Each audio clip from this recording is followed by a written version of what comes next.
വർണ്ണവികാരം എന്നർത്ഥത്തിൽ സന്ധിയുമായി ബന്ധപ്പെട്ട കാര്യങ്ങൾ സംഹിതയെന്നും സന്ധി എന്നും അല്ലെ വർണ്ണങ്ങളുടെ അതിശയമായ ചർച്ചയാണ് സംഹിത എന്ന് പറയുന്നത്. ഈ സംഹിതയ്ക്കകത്ത് ഉണ്ടാവുന്ന വർണ്ണ മാറ്റത്തിനെയാണ് നമ്മൾ സന്ധി എന്ന് പറയുന്നത്.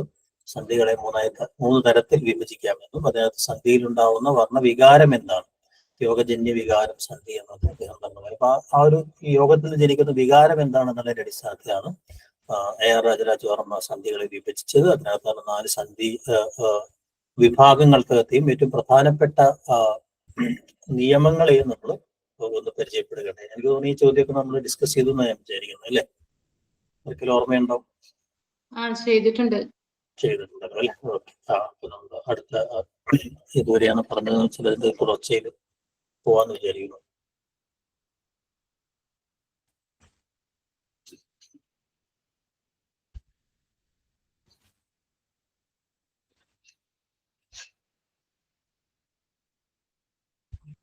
ഇത് വരെയാണ് പറഞ്ഞത് അതോ തൊട്ടടുത്തും പറഞ്ഞത്? സംശയം.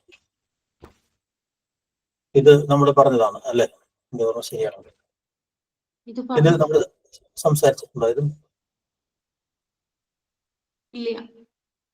ഓക്കെ. 2 സ്ഥലത്താണ് ഈ ഇരട്ടിപ്പുമായി ബന്ധപ്പെട്ട് അദ്ദേഹം ഈ പറഞ്ഞ വിശേഷങ്ങൾ പൂർവ്വ ഉത്തരപദങ്ങളായി സമാസിച്ചാൽ ഉത്തരപദത്തിന്റെ ദൃഢവർണ്ണമാണെങ്കിൽ അത് ഇരട്ടിക്കുന്നു എന്ന് പറഞ്ഞ്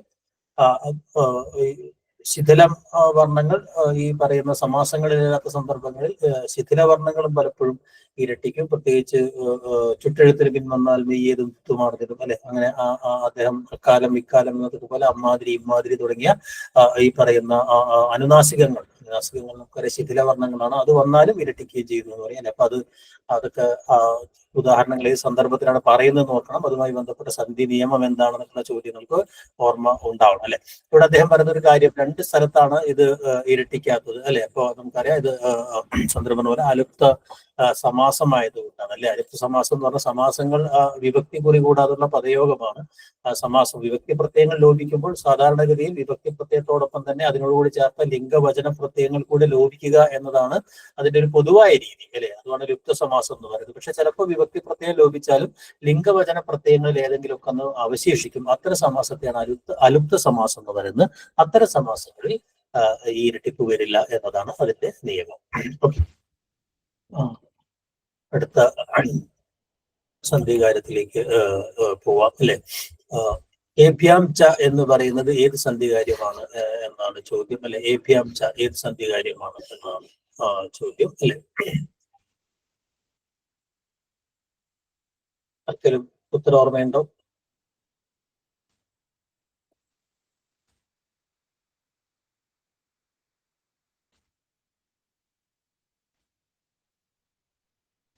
ഓക്കെ. നമ്മുടെ ചുട്ടെഴുത്തുകളുമായി ബന്ധപ്പെടുത്തി ഈ പറയുന്ന ഒരു കാര്യമാണത് അല്ലെ. അപ്പൊ അവിടെ ഈ അല്ലെ ഈ 2 ശേഷമായാലും ഈ ഇരട്ടിപ്പ് സംഭവിക്കും എന്ന് പറഞ്ഞിട്ടുള്ള ഒരു ഇരട്ടിപ്പിനെ കുറിച്ച് പറയുമ്പോഴാണ് അദ്ദേഹം ഹ്രസ്വാദിത കചത്വാനാദിത്വം അല്ലെ, ഹ്രസ്വമായ ഏകാരത്തിന് ശേഷം വരുന്ന കചതപങ്ങൾ ഇരട്ടിക്കുന്നു. ഏഭ്യാംച അല്ലെ എന്നുള്ള ഇതിന് ശേഷവും അല്ലെ ഈ പറയുന്ന പോലെ ദിത്വം സംഭവിക്കുന്നു എന്ന് പറയുന്നിടത്താണ് ഈ പറയുന്ന ദിത്വസന്ധിയാണ് അതിന്റെ ഉത്തരം. ഇല്ലാതിരുന്ന സന്ധികളെ ഒന്ന് ഓടിച്ചൊന്ന് പരിചയപ്പെടാം. അത് നിങ്ങൾക്ക് തെറ്റി. ലീലാതിരകത്തിലെ ഈ സന്ധി കാര്യങ്ങളെ ഒന്ന് സാമാന്യമായിട്ട് പരിചയപ്പെടാം. സ്ക്രീൻ വിസിബിൾ ആണല്ലോ അല്ലെ. ഓക്കെ. സ്വരസന്ധി, സ്വരവ്യഞ്ജനസന്ധി, വ്യഞ്ജനസന്ധി എന്നുള്ള രീതിയിലാണ് ലീലാതിരകാരൻ സന്ധി വിഭജിച്ചിട്ടുള്ളത് നമ്മൾ പറഞ്ഞു അല്ലെ. അപ്പൊ അദ്ദേഹത്തിന്റെ 3ാമത്തെ ശില്പത്തിൽ 37ാമത്തെ സൂത്രം തൊട്ടിട്ടാണ് അദ്ദേഹത്തിന് ഈ പറയുന്ന സന്ധിയുമായി ബന്ധപ്പെട്ട കാര്യങ്ങളൊക്കെ വരുന്നത് അല്ലെ. ഏറ്റവും ആദ്യം അദ്ദേഹം പറയുന്നത് ഈ പറയുന്ന ലോപസന്ധിയെ കുറിച്ചിട്ടാണ് AR രാജരാജവർമ്മ പറയുന്നതെങ്കിൽ ആഗമസന്ധിയിൽ നിന്നാണ് യഥാർത്ഥത്തിൽ ഇദ്ദേഹം തുടങ്ങുന്നത്. സന്ധാവജോർ മധ്യേയ അല്ലെ, സന്ധാജോഹോ എന്ന് പറഞ്ഞാൽ 2 അച്ചുകൾക്കിടയിൽ 2 സ്വരങ്ങൾക്കിടയിൽ 2 സ്വരങ്ങൾ സന്ധി ചെയ്യുമ്പോൾ മധ്യത്തിൽ യാ വരുന്നു എന്ന് പറയുന്ന ഒരു നിയമമാണ് അല്ലെ അദ്ദേഹം പറയുന്ന എന്താ പറയാ. അപ്പൊ അതിന്റെ പാരലിസം കൂടെ ഓർക്കണം. അതിന് സമാനമായ കേരളവാണ്യ സൂത്രം ഏതാണ്, അല്ലെങ്കിൽ ഇതേ കാര്യം പറയുന്ന കേരളവാണ്യ കാരിക ഏതാണ്, അങ്ങനെ തിരിച്ചുള്ള ചോദ്യങ്ങളൊക്കെ വരാം അല്ലെ. അപ്പൊ നമ്മൾ ഓർക്കേണ്ട ഒരു കാര്യം എന്ന് പറയുന്നത് ഈ പറയുന്ന ആഗമസന്ധിയുടെ ആദ്യത്തെ കാരികയാണ് അല്ലെ. എന്താണ് പൂർവം താലവ്യമാണെങ്കിൽ യകാരം വർജിപ്പൂ സ്വര സംയോഗം യവചേർത്തിയ ധാവല്. അതിനകത്ത് പൂർവം താലവ്യമാണെങ്കിൽ യകാരം അതിലേക്കണം എന്ന് പറയുന്ന ഒരു കാര്യം അവിടെ ഓർമ്മയുണ്ടാവണം അല്ലെ. അപ്പൊ യായെ കുറിച്ച് പറഞ്ഞല്ലേ. പിന്നെ ഈ പറയുന്ന തൊട്ടടുത്ത് അദ്ദേഹം പറയുന്ന കാര്യം എന്ന് പറയുന്നത് വകാരാഗമത്തിന്റെ കാര്യമാണല്ലേ. അപ്പൊ അത് ഇത് തുടങ്ങിയ കേവലങ്ങൾക്ക് ശേഷം അതിതോ കേവലയോ എന്ന് പറയുമോ ഈ തുടങ്ങിയ കേവലങ്ങൾക്ക് ശേഷമാണെങ്കിൽ ഈ പറയുന്ന നിയമം ബാധകമല്ല. അവിടെ വായാണ് വരുന്നത് എന്ന് പറയുന്ന അവിടെയും ഈ പറയുന്ന കേരള പാണ്ഡ്യത്തിലെ കാരിക ഏതാന്ന് ഓർമ്മയുണ്ടോ? തൊട്ടു മുമ്പ് പറഞ്ഞതാണ് അല്ലെ.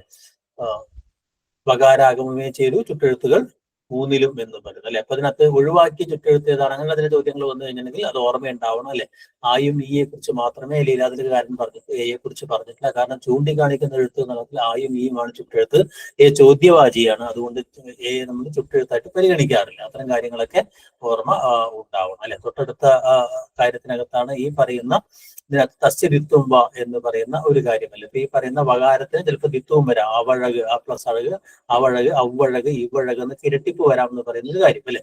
പിന്നെയുള്ളത് ഈ പറയുന്ന ഉകാരവുമായി ബന്ധപ്പെട്ട് അല്ലെ, ഉകാരത്തിന് ശേഷം ഈ പറയുന്ന ഇത് വന്നു കഴിഞ്ഞിട്ടുണ്ടെങ്കിൽ വകാരാഗമം നിത്യമാണ് എന്ന് പറയുന്ന ഒരു കാര്യം അല്ലെ. അദ്ദേഹം പറയുന്ന മറുകൂട്ട് തുടങ്ങിയ ഉകാരത്തിന് ശേഷമാണെങ്കിൽ ഈ പറയുന്ന വകാരാഗമം നിത്യമാണ് എന്ന് പറയുന്ന ഒരു കാര്യം വരുന്നു. ഓർ നിത്യം എന്ന് പറയുന്ന കാര്യക്കകത്ത് അതിന് തുടർച്ചയിലാണ് അദ്ദേഹം AR രാജരാജവർമ്മ ലോപസന്ധിയുടെ ആദ്യം പറയുന്ന സ്വരത്തിന് മുമ്പ് ലോപിക്കും സമൃദ്ധം വ്യർത്ഥമാകയാൽ അതിന് സ്വരമായിട്ട് വകവെക്കേണ്ട സന്ധിയിൽ എന്ന് പറഞ്ഞ സമൃദ്ധോകാരത്തിന്റെ ലോപവുമായി ബന്ധപ്പെട്ട കാര്യം 41ാമത്തെ സൂത്രത്തിലാണ് അദ്ദേഹം പറഞ്ഞത് ലോപശ്ച എന്നത് ലോപവും സംഭവിക്കും അല്ലെ. ഈ പറയുന്ന വകാരത്തിന് ഇരട്ടിപ്പ് മാത്രമല്ല, ചിലപ്പോൾ ഈ കാണുന്ന ഉകാരത്തിന് സ്വരമായിട്ടുള്ള പൂർവ്വവർണ്ണമായിട്ടുള്ള ഉകാരത്തിന് ലോപവും സംഭവിക്കും. അത് പ്ലസ് ഇല്ല, അതില്ല, വരകില്ല എന്നൊക്കെ പറയുന്ന ഉദാഹരണം അദ്ദേഹം പറയുന്നുണ്ട്. അവിടെ അദ്ദേഹം ഈ അർദ്ധ മാത്രിക സ്വരമാണ് ഈ ഉകാരം എന്നും അല്ലെ, അതിന് തമിഴിൽ അതിന് കുറ്റിയൽ ഉകരം എന്ന് പറയുന്നൊക്കെ പറയുന്ന ഒരു കാര്യമല്ലേ. അപ്പൊ അതുകൊണ്ട് തന്നെ അത് വ്യഞ്ജനാന്തമല്ല എന്നൊക്കെ പറഞ്ഞ സമൃദ്ധോകാരത്തിന്റെ ഒരു സ്വത്വത്തെ കുറിച്ച് അദ്ദേഹം വിശദീകരിക്കുന്ന സന്ദർഭം ഏതെന്നൊക്കെ ചോദിച്ചു കഴിഞ്ഞിട്ടുണ്ടെങ്കിൽ അത് ലോകശ്ച എന്ന് പറയുന്ന സൂത്രമാണ് എന്നാണ് അല്ലെ. പിന്നെ ഉള്ളത് അതിനകത്ത് വരുന്ന സ്വരസന്ധിയിൽ വരുന്നത് ഒരു കാര്യം AR രാജരാജവർമ്മ സന്ധിയിൽ പറയാത്ത ഒരു നിയമമാണ്. അങ്ങനെയും പരീക്ഷയ്ക്ക് ചോദിക്കുക അല്ലെ. ഋട്ടോർ ദിത്വം ച അല്ലെ, റകാരത്തിനും ടകാരത്തിനും വരുന്ന ദിത്വത്തെ സംബന്ധിച്ചാണ് അല്ലെ. അത് സത്യത്തിൽ ഇവിടെ വരുന്ന റൂട്ടു ഇവയുടെ ഉകാരങ്ങൾ സ്വരം പരമാവുമ്പോൾ അത് മറ്റൊരു സ്വരം പരമാവുമ്പോൾ ലോപിക്കുകയും ചെയ്യും. ലോപിക്കുക ചെയ്യുക മാത്രമല്ല ഈ റാക്യം ടാക്യം ഇരട്ടിപ്പ് വരികയും ചെയ്യും. ആറ് അകം, ആറ്റകം, നാട് അകം, നാട്ടകം എന്നൊക്കെ പറഞ്ഞത്. അപ്പൊ ഈ ഇരട്ടിപ്പിനെ കുറിച്ച് AR രാജരാജവർമ്മ ഇവിടെ പറഞ്ഞിട്ടില്ല. അദ്ദേഹം കുറെ കഴിഞ്ഞിട്ട് വിഭക്തി ഇതുമായി ബന്ധപ്പെടുത്തിയിട്ടാണ് അദ്ദേഹം ചെയ്യുന്നത് ഇത്തരം കാര്യങ്ങളൊക്കെ പറയുന്നത് എന്നുള്ള ഒരു ഓർമ്മ ഉണ്ടാവണല്ലേ. അപ്പൊ അവിടെ അതും ചോദിക്കാം, സന്ധിയിൽ പറയാത്ത നിയമം എന്താണ് അല്ലെ. ഇപ്പൊ ഈ പറയുന്ന അതിന്റെ നിയമം ഏതാണെന്നറിയോ? ഋട്ടൂർ തുഞ്ചയുടെ കേരള മണ്ഡലത്തിലെ കാരിക ആർക്കെങ്കിലും ഓർമ്മയുണ്ടോ? തകാരത്തിന് റകാരത്തിന് ശേഷം അതെ അതെ അതെ ഒരു ടാവും റാവും ഇരട്ടിപ്പു, അതെ, ടാവും റാവും ഇരട്ടിപ്പു നാമാന്തത്തിൽ യഥോചിതം എന്ന് പറയുന്ന കാരികയാണ്. അപ്പൊ അങ്ങനെയുള്ള അങ്ങോട്ടും ഇങ്ങോട്ടുള്ള താരതമ്യം ചെയ്തുകൊണ്ടുള്ള സമാനമായ നിയമങ്ങൾ പറയുന്ന കാരികകളെ താരതമ്യം ചെയ്തുകൊണ്ടുള്ള ചോദ്യങ്ങളൊക്കെ വരുമ്പോൾ ഉണ്ടാവണം അല്ലെ. ടാവും റാവും ഇരട്ടിപ്പു നാമാന്തത്തിൽ യഥോചിതം എന്ന് പറയുന്നത് അല്ലെ. ഇത്രയാണ് സ്വരസന്ധി എന്ന് ഇതിലുമായി ബന്ധപ്പെട്ട് ഈ ഇത്രയും സൂത്രങ്ങളാണ് അദ്ദേഹം പറയുന്നത്.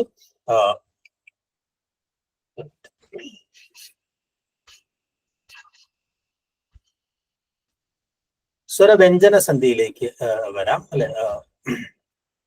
കാര്യം പറഞ്ഞു പോകും, സ്ലൈഡൊക്കെ ചാടി. ഓക്കെ, ഇല്ലല്ലോ, തുടർച്ചയായിട്ടല്ലേ പറഞ്ഞത്. ഹരിന വിശേഷ എന്ന് പറയുന്ന ഒരു കാര്യത്തിനാണ് പ്രത്യേകിച്ച് വിശേഷമൊന്നുമില്ല. സ്വരത്തിന് ശേഷം വ്യഞ്ജനം വന്നാൽ പ്രത്യേക മാറ്റങ്ങളൊന്നും ഇല്ല എന്ന് അദ്ദേഹം പറയുന്നത്. അവിടെ അദ്ദേഹം പദാദിയിൽ വരുന്ന എന്താ പറയാ അക്ഷരങ്ങൾ ഏതൊക്കെയാണ് അത് എന്ന് പറയുന്ന ചില കാര്യങ്ങളൊക്കെ. അപ്പൊ 9 അക്ഷരങ്ങൾ പദാദിയിൽ വരില്ല. അപ്പൊ അത്രയൊന്നും പദാദിയിൽ വരില്ല എന്നൊക്കെ പറയുന്നത്. അങ്ങനെ വന്നു കഴിഞ്ഞാൽ തന്നെയും അത് സംസ്കൃതത്തിൽ വന്ന അപഭ്രംശങ്ങളാണ് എന്നും അത് അവിടെ ഈ പറഞ്ഞതുപോലെ അങ്ങനെ ഭാഷയിൽ ഉപയോഗിക്കരുതെന്നൊക്കെ പറയുന്ന ഒരു സന്ദർഭം വളരെ പ്രധാനമാണ് ലീലാതിലകത്തെ സംബന്ധിച്ചിടത്തോളം, നമ്മുടെ ഭാഷയെ സംബന്ധിച്ചിടത്തോളം. കാരണം അവിടെയാണ് അദ്ദേഹം പറയുന്നത് അല്ലെ, ഈ പറഞ്ഞതുപോലെ എന്താ പറയാ ഉരുത്തി എന്ന് പറയുന്നതിന് പകരം രുക്തി എന്ന് പറഞ്ഞാൽ പോരല്ലോ, ആന എന്ന് പറയുന്നതിന് പകരം ഊന എന്ന് പറഞ്ഞാൽ പോരല്ലോ. അപ്പൊ അതുകൊണ്ട് ഇരാമൻ എന്ന് തന്നെ പറയണം. രാമൻ എന്ന് പറയുന്നത് തെറ്റാണ് എന്നും രണ്ടാലും കൊണ്ടിട്ട് നമുക്കിതാനി എന്നൊക്കെ പറയുന്നിടത്ത് രായിലല്ല തുടങ്ങേണ്ടത്, ഈ എന്നത് തുടങ്ങണം എന്ന് പറയുന്ന പ്രോത്തസിസ്, ആദിസ്വരാഗമം എന്ന് പറയുന്ന ഒരു കാര്യത്തെ കുറിച്ച് അദ്ദേഹം പറയുന്നത്. അത് നമ്മുടെ ഭാഷ പിന്നീട് എടുത്തു കളഞ്ഞൊരു നിയമമാണ്. അപ്പോൾ ഈ പറഞ്ഞ പോലെ രായിൽ രാമൻ അല്ലെങ്കിൽ ലക്ഷ്മണൻ എന്നൊക്കെ പറയുന്നത് തെറ്റാണ് എന്ന് ലീലാതിരകാരൻ ഏത് സന്ദർഭത്തിലാണ് പറയുന്നത് എന്ന് പറയുമ്പോൾ ഈ 43ാമത്തെ സൂത്രവുമായി ബന്ധപ്പെടുത്തിയാണ് അദ്ദേഹം പറയുന്നത്. കാരണം രായിൽ തുടങ്ങുന്ന പദങ്ങൾ നമുക്കില്ല എന്നാണ് അദ്ദേഹം വാദിക്കുന്നത് പ്രധാനപ്പെട്ട കാര്യം, അല്ലെ. അതിനുശേഷമാണ് നമ്മൾ ഈ പറയുന്ന തൊട്ടു മുമ്പ് നമ്മൾ ചർച്ച ചെയ്തൊരു കാര്യം, അല്ലെ, ഈ 44ാമത്തെ അല്ലെ, ഹ്രസ്വമായ എകാരത്തിന് ശേഷം വരുന്ന കാചാതാപങ്ങൾ ഇരട്ടിക്കുന്നു എന്നുള്ളതാണ് അദ്ദേഹം പറയുന്നത്, അല്ലെ. ഹ്രസ്വമായ എകാരത്തിന് ശേഷം വരുന്ന കചതപങ്ങൾ ഇരട്ടിക്കുന്നു, അല്ലെ. അതേ കണ്ടു എന്നൊക്കെ പറയുന്ന സംഗതി, അല്ലെ, അദ്ദേഹം ഉദാഹരണമായിട്ട് പറയുന്നത്. ഈ ഇരട്ടിപ്പ് സാധാരണ നമ്മൾ പറഞ്ഞിരിക്കുന്നത് AR രാജരാജവർമ്മ നേരത്തെ പറഞ്ഞത് വിശേഷങ്ങൾ പൂർവോത്തര പദങ്ങളായി എന്താ പറയാ ഇരട്ടിച്ചാൽ സമാസിച്ചാൽ ദൃഢവർണ്ണമാണ് ഇരട്ടിക്കുന്നത് എന്ന് പറഞ്ഞാൽ. പക്ഷെ ഇവിടെ ഉള്ളൊരു പ്രത്യേക കേവലങ്ങൾക്ക് ശേഷമാണെങ്കിൽ കചതപങ്ങൾ മാത്രമല്ല ഗജനമങ്ങളും ഇരട്ടിക്കുന്നു എന്ന് പറയുന്നത്. കേവല ജനമവാനാം ച എന്ന് പറയുന്ന സൂത്രത്തിനകത്ത് അതേ കാര്യം തന്നെയാണ് അദ്ദേഹം പറയുന്നത്, അല്ലെ.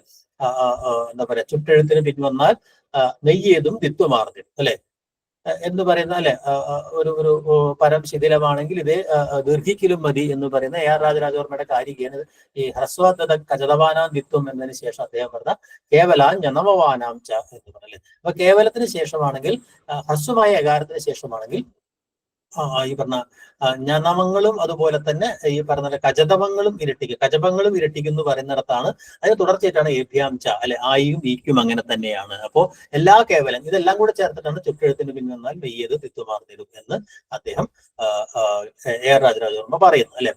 അപ്പൊ സന്ദർഭത്തിൽ നിന്ന് അടർത്തിയെടുത്ത് നമ്മൾ സൂത്രം ചോദിക്കുമ്പോൾ അതിന്റെ ഒരു കണ്ടിന്യൂറ്റി, കാരണം ഇതിന് തൊട്ടുമുള്ള ഹസ്വാദത കചതമാനം തിത്വം ഓർമ്മ ഉണ്ടെങ്കിൽ നമുക്ക് വളരെ പെട്ടെന്ന് എഴുതാൻ പറ്റും, അല്ലെങ്കിൽ നമുക്കത് ബുദ്ധിമുട്ടായിട്ട് മാറും, അല്ലെ. അല്ലെങ്കിൽ അഞ്ഞാൺ, ഇന്നൂൽ തുടങ്ങിയ ശബ്ദങ്ങളിൽ നടക്കുന്ന സന്ധികാരത്തെ സംബന്ധിച്ച് ലീലാതിലകാരത്ത് മുന്നോട്ട് വയ്ക്കുന്ന സൂത്രം എന്താണ് അങ്ങനെയുള്ള ചോദ്യങ്ങൾ വരുമ്പോഴാണ് ഏഭ്യാഞ്ച പോലുള്ള സൂത്രങ്ങളൊക്കെ ഓർമ്മയുണ്ടാവുന്നത്, അല്ലെ, എക്കാലം പോലുള്ള കാര്യങ്ങൾ, അല്ലെ. അടുത്ത സൂത്രം എന്ന് പറയുന്നത് സമാസേ ചാഞ്ഞാദീനാം എന്ന് പറയുന്നത് സമാസേച്ച അഞ്ഞാദീനാം എന്ന് പറയുന്നത്, അല്ലെ. സമാസങ്ങളിൽ, അല്ലെ, സമാസങ്ങളിൽ അഞ്ഞാദികൾ ഇരട്ടിപ്പ് വരുന്നു. അഞ്ഞാദികൾ എന്ന് പറഞ്ഞാൽ കാദികളാണ്, അല്ലെ. കാദികൾ എന്ന് പറഞ്ഞാൽ കചതപങ്ങൾ, അതായത് ദൃഢങ്ങൾ, അല്ലെ. അതിന് സമാനമായി ദ്വിത്വസന്ധിയിലെ ആദ്യത്തെ കാരിക തന്നെയാണ് നമുക്കറിയാം, അല്ലെ. വിശേഷങ്ങൾ പൂർവോത്തര പദങ്ങളായി സമാസിച്ചാൽ ദൃഢവർണ്ണം ഇരട്ടിക്കുന്നു എന്ന് പറയുന്ന സൂത്രം, അല്ലെ. അപ്പൊ ആ ഒരു കാര്യം, അല്ലെ, അത് ഓർമ്മ ഉണ്ടാവണം. തൊട്ടടുത്ത സൂത്രം നമ്മൾ വളരെ വിശദമായി ചർച്ച ചെയ്ത ഒരു സംഗതിയാണ്, അല്ലെ. ഈ പറഞ്ഞതുപോലെ ക്വചിതാദിദൂത്യ പരസ്യ പഞ്ചമ, അല്ലെ. ചിലപ്പോൾ ഈ തുടങ്ങിയ സ്വരങ്ങൾക്ക് ശേഷം കചതപങ്ങൾ വന്നു കഴിഞ്ഞിട്ടുണ്ടെങ്കിൽ ഈ കചതപങ്ങളുടെ അതത് അനുനാസികങ്ങൾ ഇടയിൽ ആഗമിക്കാം എന്ന് പറയുന്നത് അനുനാസിക ആഗമവുമായി ബന്ധപ്പെട്ട് അദ്ദേഹം പറയുന്ന ഒരു, അല്ലെ, ഈ തുടങ്ങിയ സ്വരങ്ങൾ അദ്ദേഹം പറയുന്നത്. ഉകാരത്തെ കുറിച്ച് പറഞ്ഞിട്ടില്ല എന്നൊക്കെ പറഞ്ഞു CL ആന്റണി ഉകാരം കൂടെ അതിനകത്ത് വരുന്നു എന്നൊക്കെ പറഞ്ഞു. അത് തെറ്റായ കാര്യമാണ്. പെരുന്തച്ചൻ പോലുള്ള ഉദാഹരണം അദ്ദേഹം നൽകുന്നത്. പക്ഷെ പെരു അധികം തച്ചനല്ല, പെരുന്തച്ചൻ എന്നുള്ളതാണ് യാഥാർത്ഥ്യം. പെരും അധികം തച്ചനാണ്. അതുകൊണ്ട് ഉകാരത്തിന് ശേഷം ഈ ദ്വിത്വം വരുന്നില്ല എന്നുള്ള ലീലാതിലകാരുടെ നിരീക്ഷണം തന്നെയാണ് കുറെ കൂടെ ശരിയായിട്ടുള്ളത്. അതൊക്കെ വിശദമായിട്ട് വേറെ സന്ദർഭങ്ങളിലൊക്കെ നമ്മൾ പഠിച്ചെടുത്തിട്ടുള്ള കാര്യങ്ങളാണ്. അത്ര ഡീറ്റെയിലേക്ക് നമുക്ക് പോകേണ്ട ആവശ്യമില്ല. അപ്പൊ ഇത് ഇരട്ടിക്കുന്നു എന്ന് പറയുന്നതിന് സമാനമായിട്ട് ഈ ഒരു കാര്യത്തെ വളരെ അസമർത്ഥമായിട്ടാണ് AR രാജരാജവർമ്മ ശ്രുതി മാധുര്യാർത്ഥമായും നാഗമം ചിലടങ്ങളിൽ എന്ന് പറയുന്ന കാരികയ്ക്കകത്ത് അത് പറയുന്നത്. അപ്പൊ അതും ഓർമ്മയുണ്ടാവും, അല്ലെ. ഇത്രയാണ് ഈ പറയുന്ന എന്താ പറയാ സ്വരവ്യഞ്ജന സന്ധിയുമായി ബന്ധപ്പെട്ട കാര്യങ്ങൾ ഉള്ളത് ഓർമ്മയുണ്ടാവണം. അടുത്തത് വ്യഞ്ജനസന്ധിയാണ്, അല്ലെ. വ്യഞ്ജനസന്ധിയിൽ ഈ പറഞ്ഞ പോലെ കുറേ നിയമങ്ങൾ പറയുന്നുണ്ട്. പല നിയമങ്ങളും നമ്മുടെ ഭാഷയ്ക്കകത്ത് ഇന്ന് വലിയ എന്താ പറയുക പ്രസക്തിയൊന്നും ഇല്ലാത്തതുമാണ് എന്നാണ്, അല്ലെ.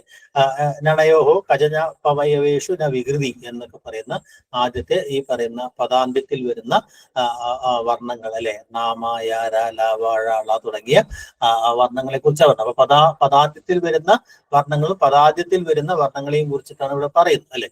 അപ്പൊ അവിടെ പ്രത്യേകിച്ച് മാറ്റങ്ങളൊന്നും സംഭവിക്കുന്നില്ല എന്നൊക്കെ പറഞ്ഞ മൺകുടം, അല്ലെ, പൊന്മാല തുടങ്ങിയ സന്ദർഭങ്ങളിലൊന്നും ഈ പറയുന്ന എന്താ പറയാ നാണ ഇവയ്ക്ക് ശേഷം കജ, വന്നു കഴിഞ്ഞിട്ടുണ്ടെങ്കിൽ പ്രത്യേകിച്ച് മാറ്റങ്ങളൊന്നും ഉണ്ടാവുന്നില്ല. കൺമലർ എന്നൊക്കെ പറഞ്ഞ ഉദാഹരണം, പൊൻവില തുടങ്ങിയ ഉദാഹരണങ്ങൾ അദ്ദേഹം പറയുന്നത് അല്ലെ.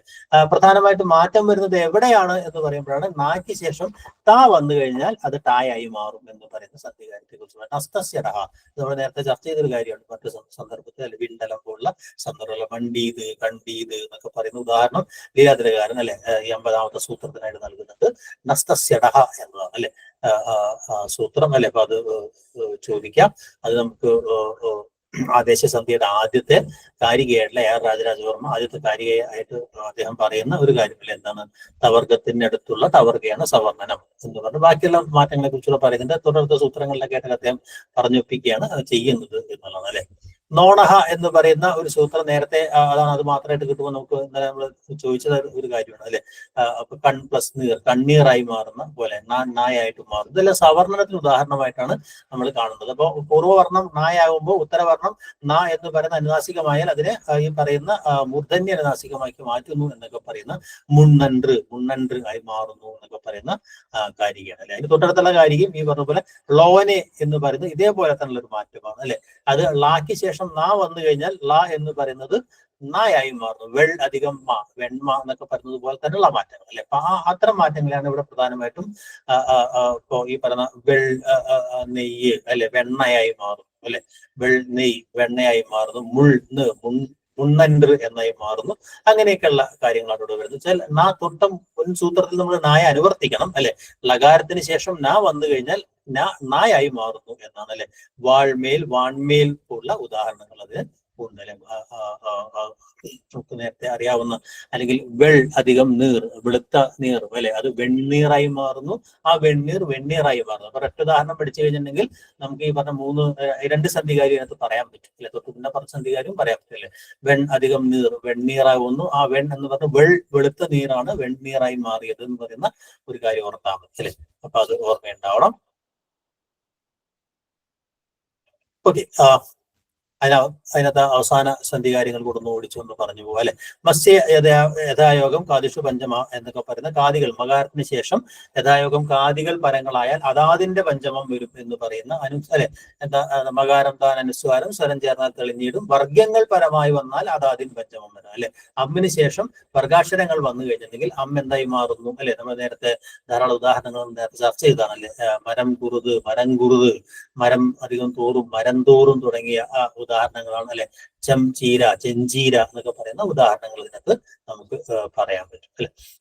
പിന്നെ മറ്റൊന്ന് നേനഹ എന്ന് പറയുന്നതാണ്. അത് ഈ പറഞ്ഞ പോലെ നേരത്തെ നമ്മൾ പഠിച്ചു കഴിഞ്ഞിട്ട് സംഗതി തന്നെയാണ് അല്ലെ. മകാരത്തിന് ശേഷം നായായി മാറിക്കഴിഞ്ഞാൽ അത് നായായിട്ട് മാറുന്നു എന്നുള്ള. എന്നത് നായായിട്ട് മാറുന്നു എന്ന് പറയുന്ന ഒരു കാര്യമാണ് നേനഹ എന്ന് പറയുന്ന ഒരു കാര്യം അല്ലെ. ആ സൂത്രം എന്ന് പറയുന്നത് അല്ലെ.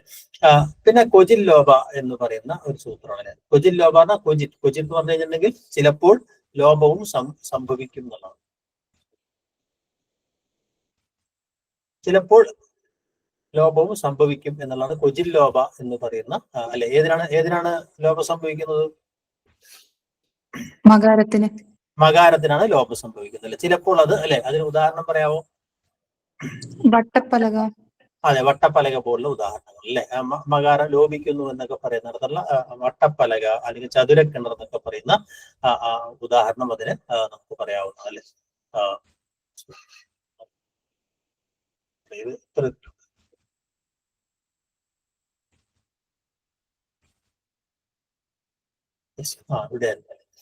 കുജിൽ ലോപ എന്ന് പറയുന്ന ഉദാഹരണം അല്ലെ. ഓക്കെ.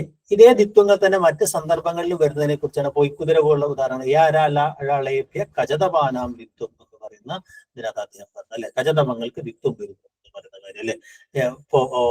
നീർക്കോഴി പോലുള്ള ഉദാഹരണങ്ങൾ അല്ലെ, അല്ലെങ്കിൽ തോൽപ്പെട്ടി പോലുള്ള ഉദാഹരണങ്ങൾ. അങ്ങനെയുള്ള ഈ പറയുന്ന മാധ്യമങ്ങൾക്ക് ശേഷം അല്ലെങ്കിൽ തോൾപ്പലക പോലുള്ള ഉദാഹരണങ്ങൾ അല്ലെ. കിണർ എന്നൊക്കെ പറയുന്ന ഉദാഹരണം, വാൽക്കിണ്ടി തുടങ്ങിയ ഉദാഹരണങ്ങൾ, അതൊക്കെ ഇരട്ടിക്കുന്ന സന്ദർഭമാണ് യാരാലേപ്യ കജതപാനാം യുക്തം എന്ന് പറയുന്ന സൂത്രം അല്ലെ. ദീർഘാണോണേ ലോപ എന്ന് പറയുന്നത് അത്ര പ്രധാനപ്പെട്ട സൂത്രമൊന്നുമല്ല. പക്ഷെ ഈ ഒരു പറയുന്ന എന്താ പറയാ, ദീർഘത്തിന് ശേഷം വരുന്ന നഗാരത്തിന് വീണ്ടും നഗാരം പറമാകുമ്പോൾ ഈ പറഞ്ഞ വാണാൾ എന്നുള്ള സനക നീണാൾ എന്ന കൈമാറി ഒരെണ്ണ ലോപിക്കുന്നു എന്ന് പറയുന്ന ഒരു കാര്യമാണ് അവിടെ പറയുന്നത്. ഓക്കെ. ദീർഘാണോണേ ലോപ എന്ന് പറയുന്ന സൂത്രത്തിനകത്ത് അദ്ദേഹം പറയുന്നത്. ഇനിയുള്ള സൂത്രങ്ങളൊന്നും അത്ര പ്രധാനപ്പെട്ട സൂത്രങ്ങളാണ്. ചിലതൊക്കെ ഈ പറഞ്ഞതുപോലെ നമ്മൾ ഭാഷയിൽ നിന്ന് ഉപേക്ഷിക്കപ്പെട്ട സൂത്രങ്ങൾ കൂടിയാണ്. വാദർത്ഥമാതൃകാര എന്ന് പറയുന്ന സംഗതിയിൽ ഉകാരം ഈ പറയുന്ന പോലെ അർത്ഥമാത്രികമായി വരുന്ന ചില സന്ദർഭങ്ങളെ കുറിച്ചിട്ടാണ് പറയുന്നത്, അല്ലെ. തെവ് നല്ല എന്നൊക്കെ പറയുന്ന സന്ദർഭങ്ങൾക്കാണ് വകാരത്തിൽ നിന്ന് കാദികൾ പരമാകുമ്പോൾ ഈ പറഞ്ഞ വകാരാൽ പരമായ എന്താ പറയാ ഈ പറയുന്ന ഉകാരം അർദ്ധമാത്രയായിട്ടാണ് മാറുന്നത് എന്ന് പറയുന്ന ഒരു കാര്യം, അല്ലെ. ഈ പറയുന്ന അർദ്ധമാത്രികമായ ഉകാരത്തെ കുറിച്ചാണ് അന്യഭ്യസ്ത എന്ന് പറയുന്ന ആ സൂത്രത്തിനകത്തും പറയുന്നത്. വലിയ കാര്യമൊന്നുമില്ല. വകാരമല്ലാത്ത വ്യഞ്ജനങ്ങൾക്ക് ശേഷവും കാദികൾ പരമായാൽ ഉകാരം അർദ്ധമാത്രികമായി ചേരും എന്ന് പറയുന്ന സൂത്രമാണ്, അല്ലെ. അതിന് ശേഷം അദ്ദേഹം പറയുന്ന സൂത്രവും നമുക്ക് നമ്മളെ സംബന്ധിച്ച് അല്പം പ്രധാനമുള്ളതാണ്, അല്ലെ. ഈ പറഞ്ഞ പോലെ എന്താ പറയാ ഹസ്വാൽ ലാള നാനാം ദിത്വം ച എന്ന് പറയുന്ന സൂത്രം, അല്ലെ.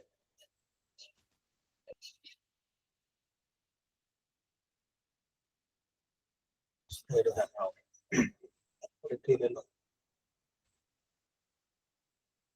അത് പോയിട്ടുള്ളൂ.